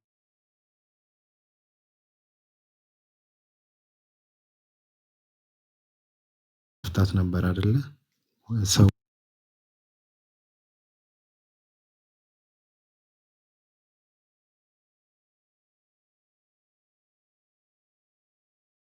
ወደ ጣዖት አምላኪነት ምናምን እየተሸጋገረ ነበር። ያንን ኮንፊዥን ለመፍታት ያን ኢብራሂምን በትክክል እና አንድ ሌላ ደግሞ እዛ ቁርአን ላይ ኢሳቅ ነው እንደ የመጀመሪያው ጥያቄ ተባረከ የሚነገር የመጀመሪያው ጥያቄ ምንድነው? እስልምና ከነብያችን በፊት ነበር የሚለው ወር ማረጋገጫ። ኦኬ እሺ ሌላኛውስ እዚሁ ላይ እናውራ። ኦኬ እሺ ኦኬ የመጀመሪያው ምንድነው? እኛ ሙስሊሞች እስልምናችን ከሰው ልጅ መጀመሪያ ከአዳም ጀምሮ እንዳለ እናምናለን። ይሄ ማለት ግን እስልምና ብሎ ማለት ምንድነው የሚል ነገር ነው ማንሳት ያለብን። ምናልባት እስልምና ብሎ ሲነሳ ብዙ ሰዎች የሚያስቡት ህግና ስርዓቶቹ ዛሬ ላይ ያሉትን አስቀድሞ ባሉ ነቢያት ዘንድ አሉ ወይ የሚል ጥያቄ ሊጠይቁ ይችላሉ። ለምሳሌ አሁን አዛን ማለት ቁርአን መቅራት የሆነ ጺም ያላቸው የሆነ እንደዛ የሚመስላቸው ሰዎች አሉ። ነገር ግን እስልምና ብለን ስንል እሱን እያልን አይደለም። ኦኬ ምክንያቱም ሊኩሊን ጀዐልና ሚንሁም ሸርዐተን ወሚንሃጃ ነው ያለው። ለሁሉም ህግና መንገድን ያደረግንላቸው ነው ያለው። መንገዳቸው አንድ ነው፣ ህጋቸው ግን የተለያየ ሊሆን ይችላል። የነብዩ ኢየሱስ ህግና የነቢያችን መሐመድ ህግ አንድ አይደለም፣ የተለያየ ነው። እያንዳንዱ ነቢያት የራሳቸው ህግ አላቸው። በቀን 5 እንሰግዳለን። ሙሴ በቀን 5 ይሰግዳል? እንደዛ አይደለም። ከዛም ያነሰ በቀን 1ም ወይ 10ም ሊሰግድ ይችላል። ስለዚህ እስልምና ብለን ስንል እኛ ሙስሊሞች ለአምላክ መታዘዝ ነው። ኦኬ ለአምላክ መታዘዝ ሲባል ብቻውን አምላክ ማምለክ ነው። ኢዝ ቃለ ለሁ ረቡሁ አስሊም ቃለ አስለምቱ ሊረቢል ዓለሚን። አላህ ለአብርሃም ታዘዝ አለው። አብርሃምም ለዓለማቱ ጌታ ታዘዝኩኝ አለ። ስለዚህ አብርሃም የሚባል አንድ አካል ነበረ። ያ ለአምላኩ ታዛዥ ነው እያልን ያለ ነው። ያ ነው እስልምና የምንለው እንጂ ሌላ የሆነ ዛሬ የሚታዩትን ኢስላሚክ ሴሬሞኒዎች ወይ ደግሞ የተለያዩ እንትኖች እንደዚህ ህግና ስርዓቶች ምናምን ጥንት ዘመን ነበሩ እያልን አይደለም። ህግና ስርዓቶቹ ሊለያዩ ይችላል፣ የተለያዩ ሊሆኑ ይችላሉ። ስለዚህ ከታሪክ አሳየኝ ምናምን የሚል ሰው እንግዲህ ሲመጣ ፕሪዘርቭድም አልሆኑም ነው። እነዚያ ነገራቶች ትክክለኛ ቅርጻቸውን ጠብቀው አይደለም ፕሪዘርቭድ የሚሆኑት። ምክንያቱም ኮረፕት እየሆኑ እየተቀየሩ የኢየሱስ ህግ አለ። ኢየሱስ ወደ ሰማይ ካረገ በኋላ ህጉ ኤግዛክት ተጠብቆ ይገኛል? አይገኝም፣ ሊገኝም አይችልም። ኦኬ አንደኛ ከታሪክ አሳየኝ ምናምን የሚል ሰው ሲጀመር ታሪክም ነቢያቱን አያውቃቸውም። ይሄን ታውቃለህ? እንደዛ ብሎ የሚጠይቅ ሰው ካለ ወደ እኔ ላከው። እሺ ለአብርሃም ሙስሊም እንደሆነ ከታሪክ ማስረጃ አለ ወይ ሲልህ ታሪክ ሲጀመር አብርሃም ራሱን አያውቀው። ታሪክ ሂስትሪ ኢንዲፔንደንት የሆነው ፕራይመሪ ሶርስ አብርሃም የሚባል አካል መኖሩን በፍጹም አያውቅም። ሙስሊም ነበር እኮ አይደለም። አብርሃም ራሱ ኤግዚስት ያደርጋል ብሎ ታሪክም አያምንም። የለም ታሪክ ውስጥ አብርሃም የሚባል ሰው የለም። እምነት ውስጥ ነው ያለው፣ ሃይማኖት ውስጥ ነው ያለው። ስለዚህ እነዚያን ነቢያት ያወቅነው በሃይማኖት ነው። እምነታቸውን የሚነገረን በሃይማኖት ነው። ከእስልምና ከቁርአን ወጣና ሌላ ታሪክ አምጣና እንኳን ሲጀመር ታሪክ ማያውቃቸው ነቢያቱ። ኖህ የሚባል ነብይ አለ፣ ሙስሊም ነው። ምዕራፍ 23 ታሪክ ማስረጃ አምጣ ካለ ሲጀመር ታሪክ ማያውቀው አይታል። ታሪክ ኢስማኤልና ከታሪክ ማስረጃ ስለነሱ እምነት ስለ እምነታቸው ከታሪክ ማስረጃ አምጣ እንዴት ይባላል? ጭራሹኑ ታሪክ ሳያውቃቸው ሲቀር ጭራሹኑ ታሪክ የእስልምና ታሪክ ነው የክርስትና ታሪክ ነው ሁለቱም አያውቃቸው። ኢንዲፔንደንት የሆነ ሶርስ አይታል። አይደለም ስለ እምነታቸው ሊነግርህ ሲጀመር መኖራቸውን ራሱ ኮንፈርም አያደርግም ማን ታሪክ። ስለዚህ ብቸኛው ስለ እምነታቸው የምናውቅበት ማቴሪያል ምንድነው? ስክሪፕቸር ነው፣ ቅዱሳት መጽሐፍት ናቸው። በቅዱሳት መጽሐፍት ተነስተን አብርሃም ሙስሊም መሆኑን ኮንፈርም ልናረጋግጥ እንችላለን። ከዛ ውጪ ግን መኖሩን በማይታወቅ ታሪክ ውስጥ ሆነን ስለ እምነታቸው በፍጹም ልናውቅ አንችልም። እና እምነቱ ይሄ ነው የሚል ነገር ከታሪክ ሊመጣ አይችልም። ኦኬ የመጨረሻው ኪዳን የሆነ መጽሐፍ ግን እምነታቸው ነግሮናል። በዛ ነው የተቀበልነው። ሚላን ኤዲት ጀዛክላ ያሁን ላይ ቆይ አንድ የሚያት ሀቢቢ አንድ ሁለት ሀሳብ ለመጨመር ቀለል ያለ ሀሳቦች ናቸው። መጀመሪያ እስላም የሚለው ሀሳቡ ምንድነው የሚለው ማወቅ አለባችሁ። ሀቢቢ ሚላንም ወንድሜ እንደዚህ ማወቅ አለብህ። እስላም ማለት ምንድነው? አልኢስቲስላሙ ሊላሂ ቢልኢባዳ ለአላህ እጅና እግር ሰጥቶ እሱን ብቻ ማምለክ። በቃ አላህ መታዘዝ የሚል ትርጓሜ ነው ያለው። እሺ መጀመሪያ ኦኬ አላህ መታዘዝ የሚል ትርጓሜ ነው ያለው። አብርሃም ታዛዥ ነበር ስንል አዎ ታዛዥ ነበር እንደምናውቀው። ሙሴ ታዛዥ አዎ ታዛዥ ነው። ይሄን ያዝልኝ። ቀጥሎ እስልምና ዋና ምንድነው ትምህርቱ? ሃይማኖቱ ምንድነው? ዋና ፖይንቱ ላኢላሃ ኢላላህ ነው። አላህን ብቻ አምልኩ ነው። ቁርአን ላይ ነው ኢብራሂም ምን አለ? አኔ አብዱላህ ወህድ አላህን ብቻ አምልኩ አለ። ሙሴም ሁሉም ነቢያት ምን አለ? አላህን ብቻ አምልኩ አሉ በእስልምና በቁርአን ላይ። በመጽሐፍ ቅዱስ ዘዳግም 6 ምንድነው የሚለው?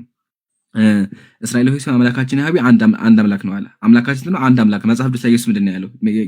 የማቴዎስ ወንጌል የዮሐንስ ወንጌል ላይ ፈተናችሁ እስራኤል ሆይ አምላካችን ያህዌ አንድ ነው የሚል ነው። ስለዚህ አያህ በመጽሐፍ ቅዱስም አለ አንድ አምላክ አምልኩ የሚል። ይሄ ደግሞ ምንድነው የእስልምና ዋና መሰረቱ ነው። ስለዚህ አብርሃም ለአምላኩ ታዛዥ ስለነበርና እስልምና ስለሚሰብክ ሃይማኖቱ ምንድነው ከተባለ ታዛዥ ወይም ሙስሊም ነበር ማለት ነው። አይ ሙስሊም አይደለም ካሉ ታዲያ ምንድነው? በመጽሐፍ ቅዱሳችሁ ራሱ አብርሃም ሃይማኖቱን እንደሆነ የለም። ያ አብርሃም ማለት አይታወቅም በክርስቲያና በመጽሐፍ ቅዱሳቸው። ደግሞ ቅድም ታሪክ ደግሞ እንዳለ ታሪክ ራሱ አብርሃም የሚባል ሰው እንዳለ ጭራሹ ነው አያውቅም። ይሄን ለመጨመር ነው። ቀጥል። ኦኬ ስለ እስማኤልና ስለ ይስሐቅ ማለት ነው። ቀጥል ሳላ። ኦኬ እነሱ ሁለቱ የአብርሃም ልጆች ናቸው። በእስልምናችን እንግዲህ ሁሉም ነቢያት የተመረጡ ናቸው። አንዱ ከአንዱ አይበልጥም። ላኑፈሪቁ በይነ አሐዲን ሚንሁም ከመካከላቸው አንድንም አንለይም ይላል። ሁለቱም የተመረጡ ሁለቱም ነቢያት ናቸው። ቃል ኪዳንን አምላክ ከነሱ ጋር ገብተዋል። የመስዋዕቱ ልጅ ደግሞ በእስልምናችን ማን ነበረ? እስማኤል እንደሆነ ይታመናል። በክርስትና ዓለምና በጁዳይዝም ደግሞ ይስሐቅ ነው የሚል ነገር አለ። ምንም ያህል የበኩር ልጅህን ሰዋ ሲባል የበኩር ልጅ እስማኤል እንደሆነ ቢታወቅም፣ ስለዚህ ስፔሲፊክሊ እነሱ ላይ ያለህ ጥያቄ ምን እንደሆነ ንገረኝ። ግን የአብርሃም ልጆች እንደሆኑ ነቢያት እንደሆኑ እንደተመረጡ እኩል ደረጃ የሚሰጣቸው ሲሆን፣ በክርስትና ዓለም ደግሞ አንዱን ከአንዱ ያስበልጣሉ። አንዱን ከአንዱ ያስበልጣሉ። እስማኤልን ዝቅ ዝቅ ሲያደርጉ ያኛውን ይስሐቅን ደግሞ ከፍ ከፍ ያደርጋሉ። እኛ ጋር እንደዛ አንልም። ሁለቱም እኩል ናቸው። ሁለቱም የተመረጡ ናቸው። አንዱ ከአንዱ የሚበልጥበት ምንም ነገር የለም የሚል ነው። በእስማኤል በኩል የነቢያችን የዘር ሐረግ ይቆጠራል። ወደታች ሲመጣ እሳቸው የተወለዱት በእስማኤል ስለሆነ እስማኤላዊ ናቸው እና በአጭሩ ይሄን ይመስላል። ያው ሲራቸውን ለመናገር ጊዜ የለንም። ኦኬ እንደዚህ በዚህ ገቡ በዚህ ወጡ የሚል ነገር ግን ስፔሲፊክሊ ያው እቺን ፓርት ብቻ መናገር ካስፈለገ ይሄን ይመስላል። ያ አሁን መጽሐፍ ቅዱስ ላይ ማለት እዛ ነገር ላይ ስለቆየው ማቆያንን ነው። ለዛ ነው እንትን እያልኩ ያለሁትና ስፔሲፊክ አስቀምጦ በልጅ ልጆችህ ባርካለሁ ምናምን ነገር ብሎ ከዛ እንደገና የሚልህ ይስሐቅን ነው። በይስሐቅ ልጅ ልጆች ነው የሚለው ኢሳን ማለት ነው። እስማኤልም ተመሳሳይ እናያለን አይደለ? ዘርህን እንደ አሸዋ አበዛዋለሁ ያለው እስማኤልም ታስታውሳለህ? ስለ እስማኤልም ሰምቼልሃለሁ፣ እነሆ ባርኬዋለሁ፣ ዘሩንም እንደ ምድር አሸዋ አበዛዋለሁ የሚል ቃል አለ። ያ ግን ልጅ ከይስሐቅ ነው የሚመጣ የሚል ነገር የለም። በልጅ ልጆች መጥቼ ባርካለሁ አለ እንደዛ የሚል ያ እኔ አልሰማሁም መጽሐፉ ላይ ከልጅ ልጅ ተወልጄ ምናምን የሚለው ይሄ በቸርች የሚናገር ይመስለኛል እንጂ መጽሐፉ ላይ መኖሩን እርግጠኛ አይደለሁም። መጽሐፉ ላይ መኖሩን ነገር ግን እስማኤልም እንደተባረከ በዛ በኩል ይስሐቅን ይባርከዋል። ክርስቲያኖች እንደሚሉት ሳይሆን እስማኤልም የተባረከ እንደሆነ ነው መጽሐፉ የሚናገረው። ግን ከልጅ ልጅ ተወልጄ ባርክሃለሁ አሁን ያልከው ነገር እኔ እስካሁን መጽሐፍን ሳነብ ያገኘሁት ቦታ የለም። ምንድነው ጥቅሱ የምታስታውስ ነገር ካለ የሚላን ብትነግረን ደስ ይለኛል።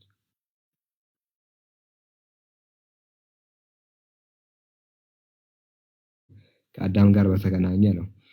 አዳም ኃጢአትን በሰራ ቀን እግዚአብሔር ቃል ኪዳንን ገባለት ይላል። ምን የሚል ቃል ኪዳን? ከልጅ ልጅህ ተወልጄ አድናሃለሁ አለው ምናምን የሚል ነገር ነው። ከአብርሃም ጋር ሳይሆን ከአዳም ጋር ግን ቢፈለግ እኔ ራሱ 6 ነው 7 ዓመታትን እየጠየቅኩ ያለው ጥቅስ ቢኖር እሱ ነው። ለ7 ዓመት ስጠይቅ የትኛውም ክርስቲያን ዲያቆን፣ የትኛውም ቄስ፣ የትኛው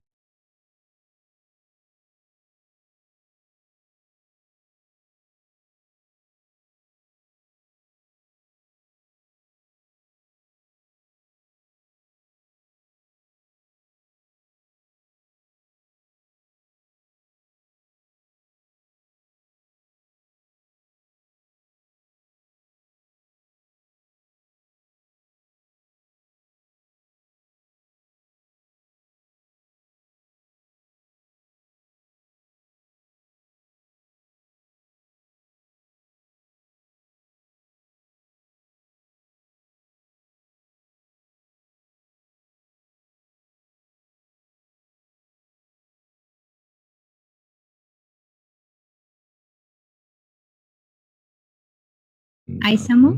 በዚሁ እንወጣለን። እህት ጀሙ ጥያቄ ካለሽ በሚቀጥለው ላይቭ ላይ ብንገናኝ ደስ ይለኛል። አሁን ላይ ትንሽ ጥያቄ ነበረኝ፣ ብዙም አላስረዝም። ኦኬ የፈትዋ ጥያቄ ካልሆነ ጠይቂና ቶሎ እንመልሰው። የፈትዋ ካልሆነ ፈትዋ ከሆነ ያለፈ እንትን ነው ያለፈ ትምህርት ነበረና ከዛ ከጓደኛ ጋር እንደዚህ እያወራ ምናምን እንትን አንተማመን ብለን ነው። ኦኬ እሺ ምንድን ነው? ባለፈው አንተ በሰራው ቪዲዮ ላይ ነብዩ መሐመድ በአንድ ሌሊት ከ9 ሚስቶቹ ጋር ግንኙነት አድርጓል የሚል ቪዲዮ ሰርተ ነበር። አንተ አድርጓል ብዬ ቪዲዮ ሰርቻለሁ ጀሙ። አዎ ኢምራን ቪዲዮ ሰርቶ ነበር። ከ9 ሚስቶቹ ጋር በአንድ ሌሊት ግንኙነት አድርጓል ብሎ ቪዲዮ ሰርቶ ነበር። ቪዲዮንም አይቼዋለሁ። እንደዛ ብሎ አልሰራም። ኢምራን ሰርታል? ነው እንደዛ አይደለም። ሙሉ ቪዲዮን አላየሽውም ማለት ነው። ለማንኛውም ግጭቱን አውቃለሁ። ለሱም ግጭት መልስ ሰጥቼዋለሁ።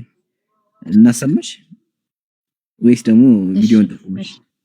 አይ ቪዲዮን ያጣላል ነው። ቪዲዮ እኔ ጋር አለ። ቪዲዮ ካለ ሙሉ ቪዲዮአችን 7 ደቂቃ ቪዲዮ ሙሉ አንቺ ጋር አለ። አይ 7 ደቂቃ ሳይሆን የተቆረጠ ነው። የተቆረጠ ብቻ ነው። እንደዚህ እያነበብክ እንትን ነው አረበኛ ነው እያነበብክ እንደዚህ የሚለው እንትን ብለህ እያነበብክ ነበር እየተረጎምክ እያነበብክ። ምክንያቱም እንደዚህ ፍትሃዊ ለመሆን ነው ከ9 ሚስቶቹ ጋር ግንኙነት ያደረገው ምናምን እያልክ እያስረዳህ ነበር። ኖ አክቹአሊ እንደዛ ቢያስረድቻለሁ፣ ግን ደግሞ እንደዛ የሚል ትርጓሜ ያለው አይደለም የሚያውቁት እነሱ እንኳን እንደሚሉት ብንሄድ ነው ያውቁት። እሺ ወገናችን፣ ቆይ ሙሉ ቪዲዮውን ልስጥሽና ሙሉ ቪዲዮ ሄደሽ አዳምጪው እሺ። እንጂ አንተ ምንድነው ቆይ ወይም ልክፈት እዚህ በቃ ልክፈት እሺ በቃ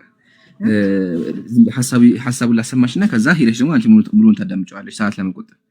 ሄደሽ ቲክቶክ ኢምራን በህጻፊ ኢምራን ኤችኪው በህጻፊ ኢምራን ኤችኪው አንድ ትልቁ ላይ ሊሆን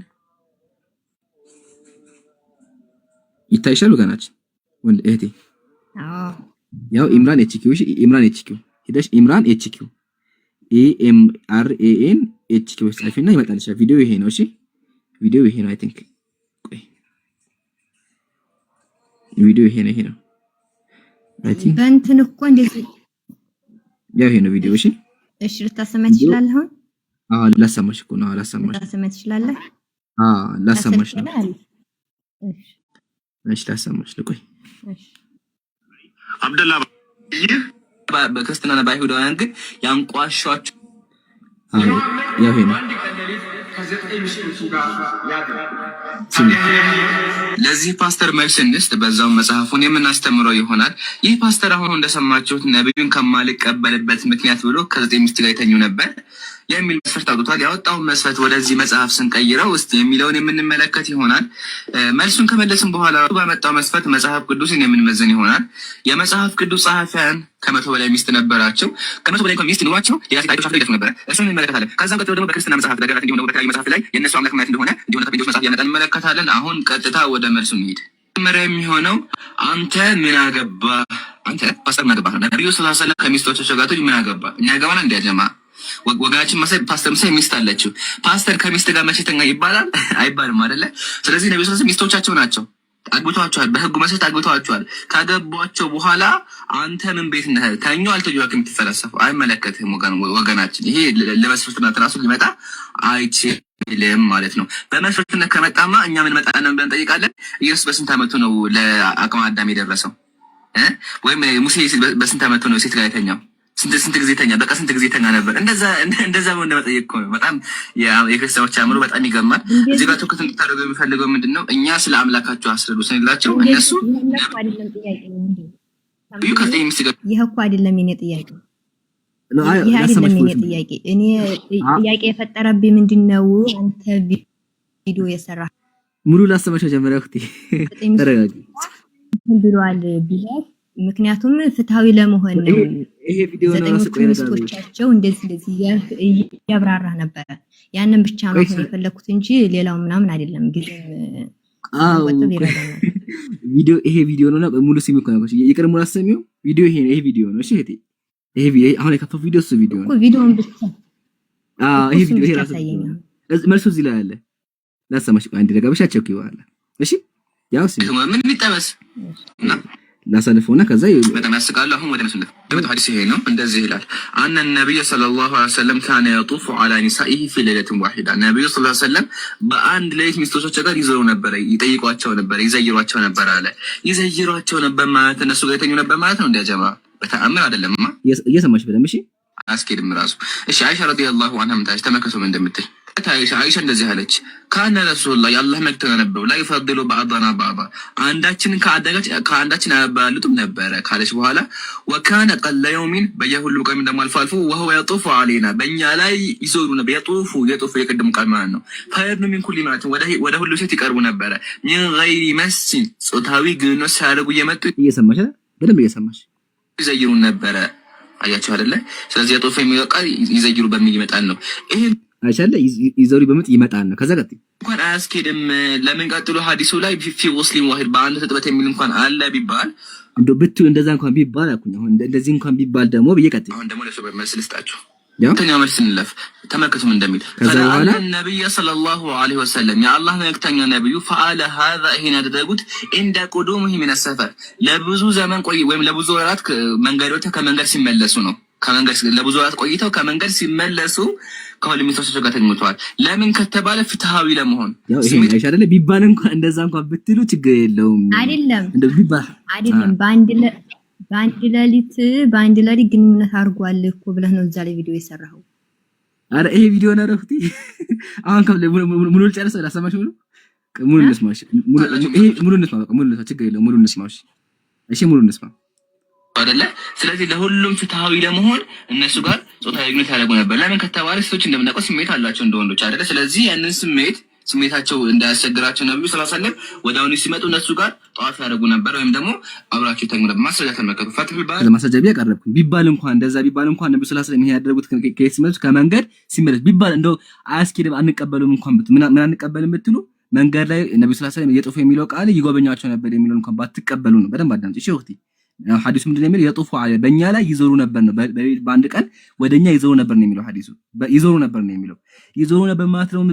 አሰምቻ ምንድነው ያልኩት እዛው ቪዲዮ ላይ ይዘይሯቸው ነበር የሚል ትርጓሜ ነው ያለው ብዬ ካስቀመጥኩ በኋላ እንደ ክርስቲያን ወገኖቻችን እንኳን እንደዛ እንኳን አያስኬድም ግዴታ ጾታዊ ግንኙነት የተፈለገበት እንኳን ብትሉ ይሄ ነገር ችግር የለውም። ለምን ከመንገድ ሲመለሱና በሁሉም መካከል ፍትሃዊ ለመሆን ስለፈለጉ ነው። ለምን እንደምናውቀው ሴቶች ስሜት አላቸው። ስሜታቸውን ደግሞ ለመወጣት ነው ቢሳቃቸውን ለመወጣት አድርገውታል ቢባል እንኳን ብዬ ነው። እሺ ወገናችን ሐሳብ ይጋብሽ ወይ አልገባሽ እኮ ታዲያ ችግር አለ የለውም ነው አሁን የኔ ጥያቄ። ቢባል እንኳን ችግር አለ የለውም ቢባል ችግር የለውም ቢባል እንኳን ሐዲሱ እንደዛ አይነት ወገናችን ሐዲሱ የሚለው የጡፉ አለና ነው የሚለው ይዘይሩን ነበር ነው የሚለው። እሺ ወገናችን ገባሽ? እሺ እና ታዲያ ለምን ገብቶኛል። አሁን ሌሎቹ ታዲያ ሌሎቹ ምን አሉ የሚገቡት ሌሎቹ እንደዚህ አንዳንዶቹ ይላል አይደለም እያሉ ዲቤት ራሱ ሲያረጉ ነበረ። ማን እንደሆነ እነሱ ሊጠይቃቸው ማን እንደሆነ አላስታውስም። እነሱ ጠይቃቸው እነሱ የገቡትን ጠይቃቸው እኔ ገብቻለሁ እኮ አንተ ይሄንን ነው የሰማሁት አንተን ቪዲዮ ይሄንን ነው የሰማሁት ልጠይቅህ የሚገባው መጀመሪያ የኔ ተመለሰልሽ ወገናችን እህቴ ተመለሰልሽ እኔ እኔ ብዙም እንትን አላለኝም ብዙም አልገባኝም አልገባሽ ነው ልድገምልሽ ካልገባሽ እስከሚካሽ ድረስ እደግማለሁ ሳላ ችግር እንደደብረሽ ሰዓት ሄዷል ግን ቢሆንም እስከሚካሽ ድረስ እደግማለሁ እሺ ወገናችን እንዳታስቢ እሺ በደንብ ያልገባት ይምሮ ቆይ እሺ ያልገባት ቆይ ያልገባሽ ምንድነው ጀሙ? ከመጀመሪያ ነው ያዳመጥኩትና ይሄና እንደ አይደለም ምንድነው ያልገባሽ ነው ጥያቄው። ከመጀመሪያውን ያልገባኝ እንደዚህ ቪዲዮውን የበፊቱን ቪዲዮ ሳዳምጠው ግንኙነት ያደርጉ ነበር የሚለው አሁን ግን ብልም እንኳን ቢል እንኳን ችግር የለውም ነው ያለው። ሙሉ ቪዲዮ እንኳን ችግር የለውም ነው እያለ ያለው።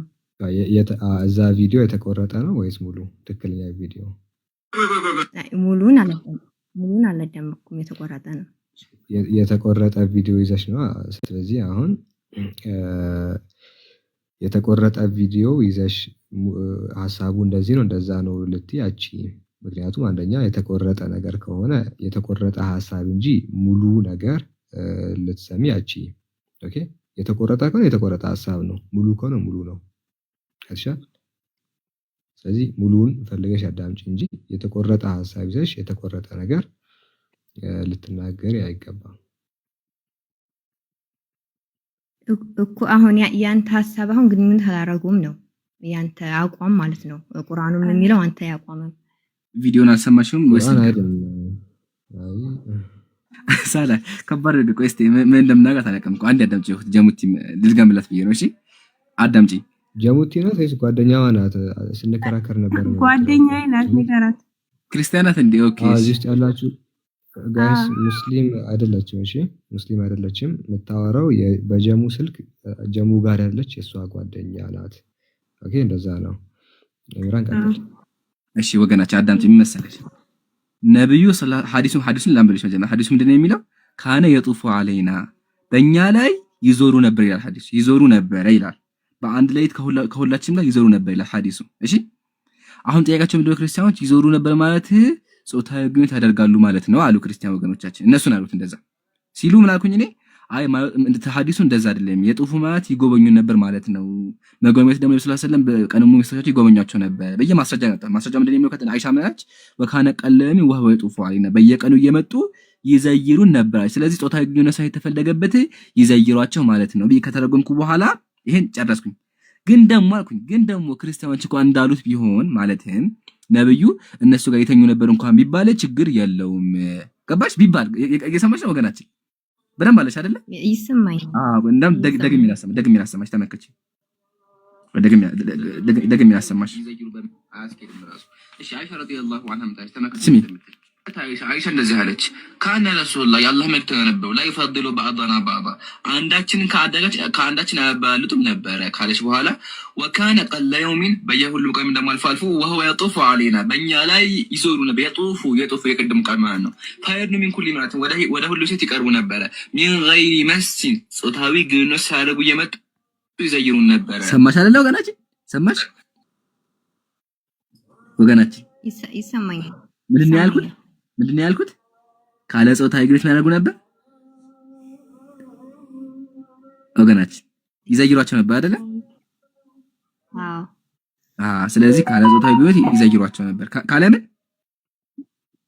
ድገሚ ውስጥ አንዴ ደስ ይበለኝ። እና ታዲያ ለምንድን ነው ክርክር የፈጠረው? ጥያቄ የፈጠረው ለምንድን ነው? ክርስቲያኖች እያጣመሙ ነው ሐዲሱን። ገባሽ? አሁን መጀመሪያ ጎበዝ ያልኩሽ ያሉት ይሄን ነው። አሁን ምናልኩኝ ጾታዊ ግንኙነት ሳያደርጉ ይዘይሯቸው ነበር ብዬ ካስረዳው በኋላ ደግሞ ምናልኩኝ ቀጥሎ እንደው እነሱ እንኳን እንዳሉት ቢሆን ክርስቲያኖች እንዳሉት እንኳን ቢሆን እኮ ችግር የለውም። ችግር እኮ የለም። ለምን ሚስቶቻቸው ናቸው፣ የነብዩ ሚስቶች ናቸው ብዬ ቀጥሎ ደግሞ አስረዳው። ገባሽ ወገናችን? ምሳሌ አሁን ሳላህ ትናንትና ተገናኝተን ምን አይነት መሰለሽ? ሳላህ ትናንትና ተገናኝተን ምን አይነት መሰለሽ? ኢምራን በጣም ረጅም ነህ አለኝ ምሳሌ ሲለኝ፣ ኧረ ሳላህ ረጅም እኮ አይደለሁም፣ ግን አንተ እንዳልከው እንኳን ቢሆን እኮ እስሚዝ ይበልጣል ያልኩት ምሳሌ ለምሳሌ አልኩኝ እንደዛ። አሁን ይሄ ማለት እስሚዝ ይበልጥ እኔ ትንሽ ነኝ ማለት ነው ወይስ የሳላህ ሐሳብ ትክክል ነው ማለት ነው? አያስኬድም አይደለ? ስለዚህ ነው ያልኩት መሰለሽ ወገናችን፣ ቢባል እነሱ እንኳን እንዳውት ቢሆን እንኳን ችግር የለውም ሐዲሱ። ለምን የነብዩ ሚስቶቻቸው ብዬ ያስረዳሁ እንጂ መጀመሪያ ቪዲዮን ብትሰሚው ያስረዳሁት ምንድነው ነብዩ ሰለላሁ ዐለይሂ ወሰለም ካለ ጾታዊ ግንኙነት እየመጡ ይዘይሯቸው ነበር ብዬ አስረድቻለሁ። እሺ ወገናችን ገባሽ አሁን ጀሙቲ ወገናችን? አዎ ገብቶኛል። ግን እኮ ያው የኔም እኮ አለመረዳት ምንድነው ከመጀመሪያ ቪዲዮውን የሰማሁት ነው። ሁለተኛ ነገር ደግሞ የእንትኖቹ ግማሾቹ ኡስታዞች አርጓል ይላሉ፣ ግማሾቹ ደግሞ አላረገም ይላሉ። በዛ ላይ እንትን ዲቤት ራሱ ይደራረጉ ነበረ።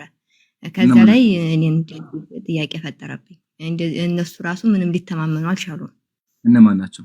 መጀመሪያ የኔ ገባሽ አይደለ? አሁን የኔ ስለዚህ ሌላ ጊዜ ወገናችን ቪዲዮ የተቆረጠ ቪዲዮ አትመልከች፣ ሙሉ ቪዲዮ ተመልከች። አሁን ይጨርሰናል። በቃ አሁን ደግሞ ቀጣዩ ምንድን ነው ያልሽኝ? ደግሞ እነማን ናቸው እነሱ ተከራከሩት? አይ እነሱን አሁን ስማቸውን አሁን አልያዝኩትም። እሺ ሰዎች ይከላከሉና ምን ይሁን? አሁን ምሳሌ አንድ ሙስሊም አሁን ምሳሌ ሳላህ መጣና የሆነ ሐሳብ አነሳ። ሳላህ ምሳሌ ዛሬ መጥቶ ምን አለኝ? የሆነ ሐዲስ ላይ እንኳን ብቤ እንደዚህ ተረዳሁኝ አለኝ። አይ ደግሞ ሐዲሱ እንደዛ ማለት ፈልጎ አይደለም ብዬ ተከራከርን። እዚህ ጋር ችግር አለው? ሁለት ሰዎች ባይስማሙ እስልምና ትክክል አይደለም ማለት ነው እንዴ ወገናችን? ምሳሌ አንቺ ክርስቲያን ነሽ አይደል? ክርስቲያን ነሽ። አሁን ምሳሌ ነው ትክክል። አዎ ትክክል ነው። ትክክል አይደለም እኮ ያልኩኝ አይደለም። እኔ ለኔ ጥያቄ ፈጠረብኝ ነው ያልኩት። ለኔ ጥያቄ እንደዚህ ግማሾቹ እንደዚህ ይላሉ፣ ከእንትን ከቁርአኑ ነው እየጠቀሱ ከቁርአንና ከሐዲስ እየጠቀሱ ነው እንደዚህ የሚሉት። ቁርአን ላይ ካይልም እያሉ ከቁርአንና ከሐዲስ ይጠቅሳሉ። ይጋጫል ወይንስ የሱስ ስህተት ነው ነው የኔ ጥያቄ። አይ እሺ መጀመሪያ ሰው ይሳሳታል። እሺ ሰዎች ፍጹም አይደለም። ሰዎች የሰው ሐሳብ ደግሞ ትክክል አይደለም። ስለዚህ ነብዩ አድርገውታል እንኳን ቢናገር እንደ ሐሳቡ እንቀበላለን፣ ሐሳቡን እናይለታለን። እሺ ግን ደግሞ ሐሳቡ ትክክል ነው ማለት አይደለም። አንድ ግለሰብ መጥቶ ነብዩ ለምን ታዲያ አንደኛቸው ትክክል ነው ብሎ መረጃ ያመጣሉ፣ አንደኛቸው ደግሞ ትክክል አይደለም ብሎ መረጃ ያመጣሉ። ሰው ሲሳሳት ጽሁፉ አንድ ነው የሚሆነው አይደለም? ስለዚህ አይ አይደለም መመለስ አንድ ደምጭ ወገናችን አሁን መደረግ ያለበት መሰለሽ ማስረጃ ማቅረብ ነው ያለባቸው ሁለቱም ወገናችን። ማስረጃ ያቀርባሉ እንጂ ሁለቱም ትክክል ናቸው ማለት አይደለም። እሺ ወገናችን፣ ወይም ደግሞ ሁለቱም የተረዱበትን አንግል ቼክ ነው ማለት ሁለታቸውም ትክክል አይደለም። ትክክል ያለው ከአንዳቸው ነው። ትክክል ያለው ከአንዳቸው ሲሆን ትክክሉ ደግሞ ቁርአን ወይም ሐዲስ ነው ትክክል ሊሆን የሚችለው። አንድ ላስረዳሽ። መጀመሪያ ማወቅ ያለብሽ ነገር አለ ወገናችን። ሰው ፍጹም አይደለም። እሺ በእስልምናችን በሰው ሐሳብ አይደለም የሚቆመው። እሺ አንድ ግለሰብ የፈለገውን ቢናገር ትክክል ነው ማለት አይደለም። ሁለት ሰዎች አሉ አልሽኝ አንቺ። አንደኛው አድርገው አንደኛው አደረጉም ብሎ ሐሳብ አነሳ። ሁለቱም እንደ ሐሳብ እናያቸዋለን። ያኛው ማስረጃ ካለ ያኛው ማስረጃው መቅረብ ነው ያለበት እንጂ ያ ሰውዬ እንደዛ ስለ ነብዩ አድርገዋል ማለት አይደለም። እሺ ወገናችን ያ ሰውዬ እንደዛ አለና ነብዩ አድርገዋል የሚል ሐሳብ አንቀበልም። ግን ደግሞ ያ ሰውዬ ማስረጃው ያቀርበሽ እንዳንቺ ማስረጃው ያቀርቡ የሱን ሐሳብ ደግሞ ይመረም ይጠናል። እስልምናችን ሰፊ ነው። እሺ እስልምናችን ሰፊ ነው። የሱን ሐሳብ አንነው ውድቅ እናደርጋለን። ሐሳብ ካለ ያ ሰውዬ ማስረጃውን ያቀርባል። ማስረጃው ይመረማል። ስለዚህ ማድረግ ያለብሽ ያ ሰውዬ ያቀረበው ሐሳብ ማስረጃው ምንድነው? መመርመር እንዲህ ማስረጃ ያቀርበልሽ። ምሳሌ አይሻ ረዲየላሁ ዐንሃ ናች ካለ ጾታዊ ግንኙነት ይዞሩ ነበር። ካለ ጾታዊ ያመጣ ቃል በቃል መጣ ከሐዲስ። ስለዚህ አንቺ ደግሞ ማድረግ ያለብሽ ምንድነው? ቃል በቃል እኔ እንዳመጣሁት ማስረጃ ፈልጊ። የሰውየውም ደግሞ ማስረጃ ይፈልግ ማለት ነው። ግልጽ ነው ወገናችን? እኮ ያንኛው አድርገዋል ብሎ ማስረጃ የሚያመጣው ውርቅ ነው የሚሆነው ወይስ ማስረጃ ካመጣ ትክክል ነው የሚለው? ማስረጃው መጀመሪያ ያቀርባል። ከዛ ይመረመራል። የትኛው ትክክል የሚል ይመዘናል። ደግሞ ገባሽ? መጀመሪያ ማስረጃ ይቅረብ፣ በሁለቱም በኩል ማስረጃ ይቅረብ። ከዛ ደግሞ ይመረመራል። ገባሽ? ይመረመርና ትክክለኛ የሚባል ይጠናል። ከዛ በኋላ ትክክለኛ ተብሎ ይወሰናል ማለት ነው። ገባሽ? እስልምናችን ማስረጃ ነው ፎከስ የሚያደርገው። ተገለጠ ወይስ አልተገለጠ ነው ወገናችን? ዝም አልሽ። ያልገባሽ አለ አሁንም እኔ ችግር ያልገባሽ አሁንም ደግማለሁ።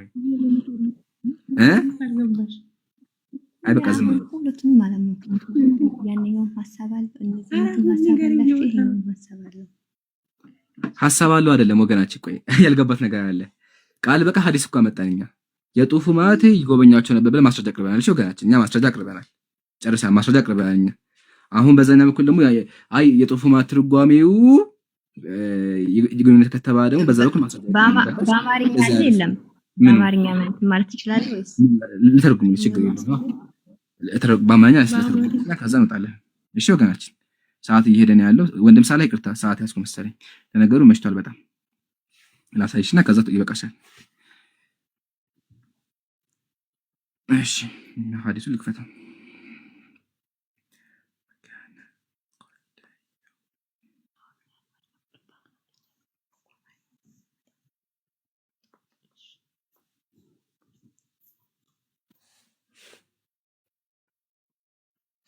እሺ መጀመሪያ ሐዲሱን ወደ አማርኛ ልቀይርሽ። አንቺ አማርኛ ስለማቺ ማለት ነው፣ አረብኛ ስለማቺ ማለት ነው። እሺ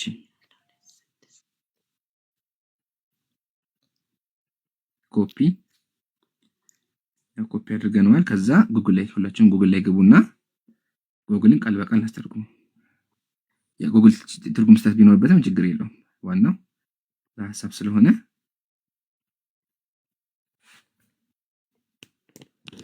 ያው ልክፈትልሽ ካሜራ እንደዚህ ይላል። ተመልከቺ። ታይሻው ገናች እሺ ትንሽ ቀረብ አድርግልኝ። ቀኑ ወደ ሆነ ሰው እስኪደርሱ ድረስ አንዷን ሴት ሳይነኩ እየቀረቡ ወደ ሁላችንም ይዞሩ ነበር። ተሻለ ሳይነኩ ካለ ጾታዊ ግንኙነት ማለት ነው። ወደ ሁላችንም ይዞሩ ነበር። ያው ሳይነኩ አይሽ አይደለ? ያው ሳይነኩ ማለት ሳይነኩ ማለት ፈልጎ ነው። እሺ ገባሽ? አሁን ሙሉ ማንበብ አይቻልም። እሱን አንብቤዋለሁ። አንዱን መስመር አንብቤያለሁ። ግን ሙሉ ማንበብ አይቻልም። ሙሉ ሰዓት ይፈጃል። እሺ ሙሉ በቃ ችግር የለውም። ሙሉ ሰፊነት እንታገሳለን። ያው አይሻ አለች የእህቴ ልጅ የአላህ መልእክተኛ ሰለላሁ ዐለይሂ ወሰለም አንዳቾችን ከኛ ጋር ጊዜያቸውን በመካፈል ከፊሎቻቸው በከፊሉ ላይ አላሳለፉም። እሱ ወደ ሁላችንም የማይዞርበት ወደ የደረች ሴት ሳይነካት እየቀረበ ቀኑ የሆነ እስኪደርስ ድረስ ያለ ይቀጥላል። ሐዲስ አይሻ አይደለ? ወደ እያንዳንዳችን ሴት ሳይነካት እየቀረበ አይሻ አይደለ? ካለ ጾታዊ ግንኙነት እየቀረቡ ማለት ነው። አይሻ አይደለ? ያ ጉግል የትርጉም ስህተት ስላለበት ነው። በቃ የትርጉም ስህተት አለበት። ለዛ ነው በደንብ የማይገባው ሐሳቡ። ይሄ ጉግል ስለሆነ ማለት ነው። አሁን ያልገባሽ አለ ከሌለ ልዘጋ ነው። እሺ እናመሰግናለን። እሺ ወንድሞች ያው እስካሁን የቆየነው አክቹአሊ ፕሮግራሙ አልቆ ነበር። ያው ግን አይታወቅም ልቦና ቢከፍተው እውነት ፈልጋ ሊሆን ስለሚችል ለዛ ነው እንደዚህ የቆየሁት። ኢንሻአላህ ገብቶታል ብዬ አስባለሁኝ። እስካሁን ለነበረን ቁጥር ጀዛኩሙላህ ሱብሃነከ አላሁመ ወቢሐምዲክ ነሽሀዱ አን ላ ኢላሃ ኢላ አንተ ነስተግፊሩከ ወነቱቡ ኢለይክ ወሰላሙ አለይኩም ወራህመቱላሂ ወበረካቱ።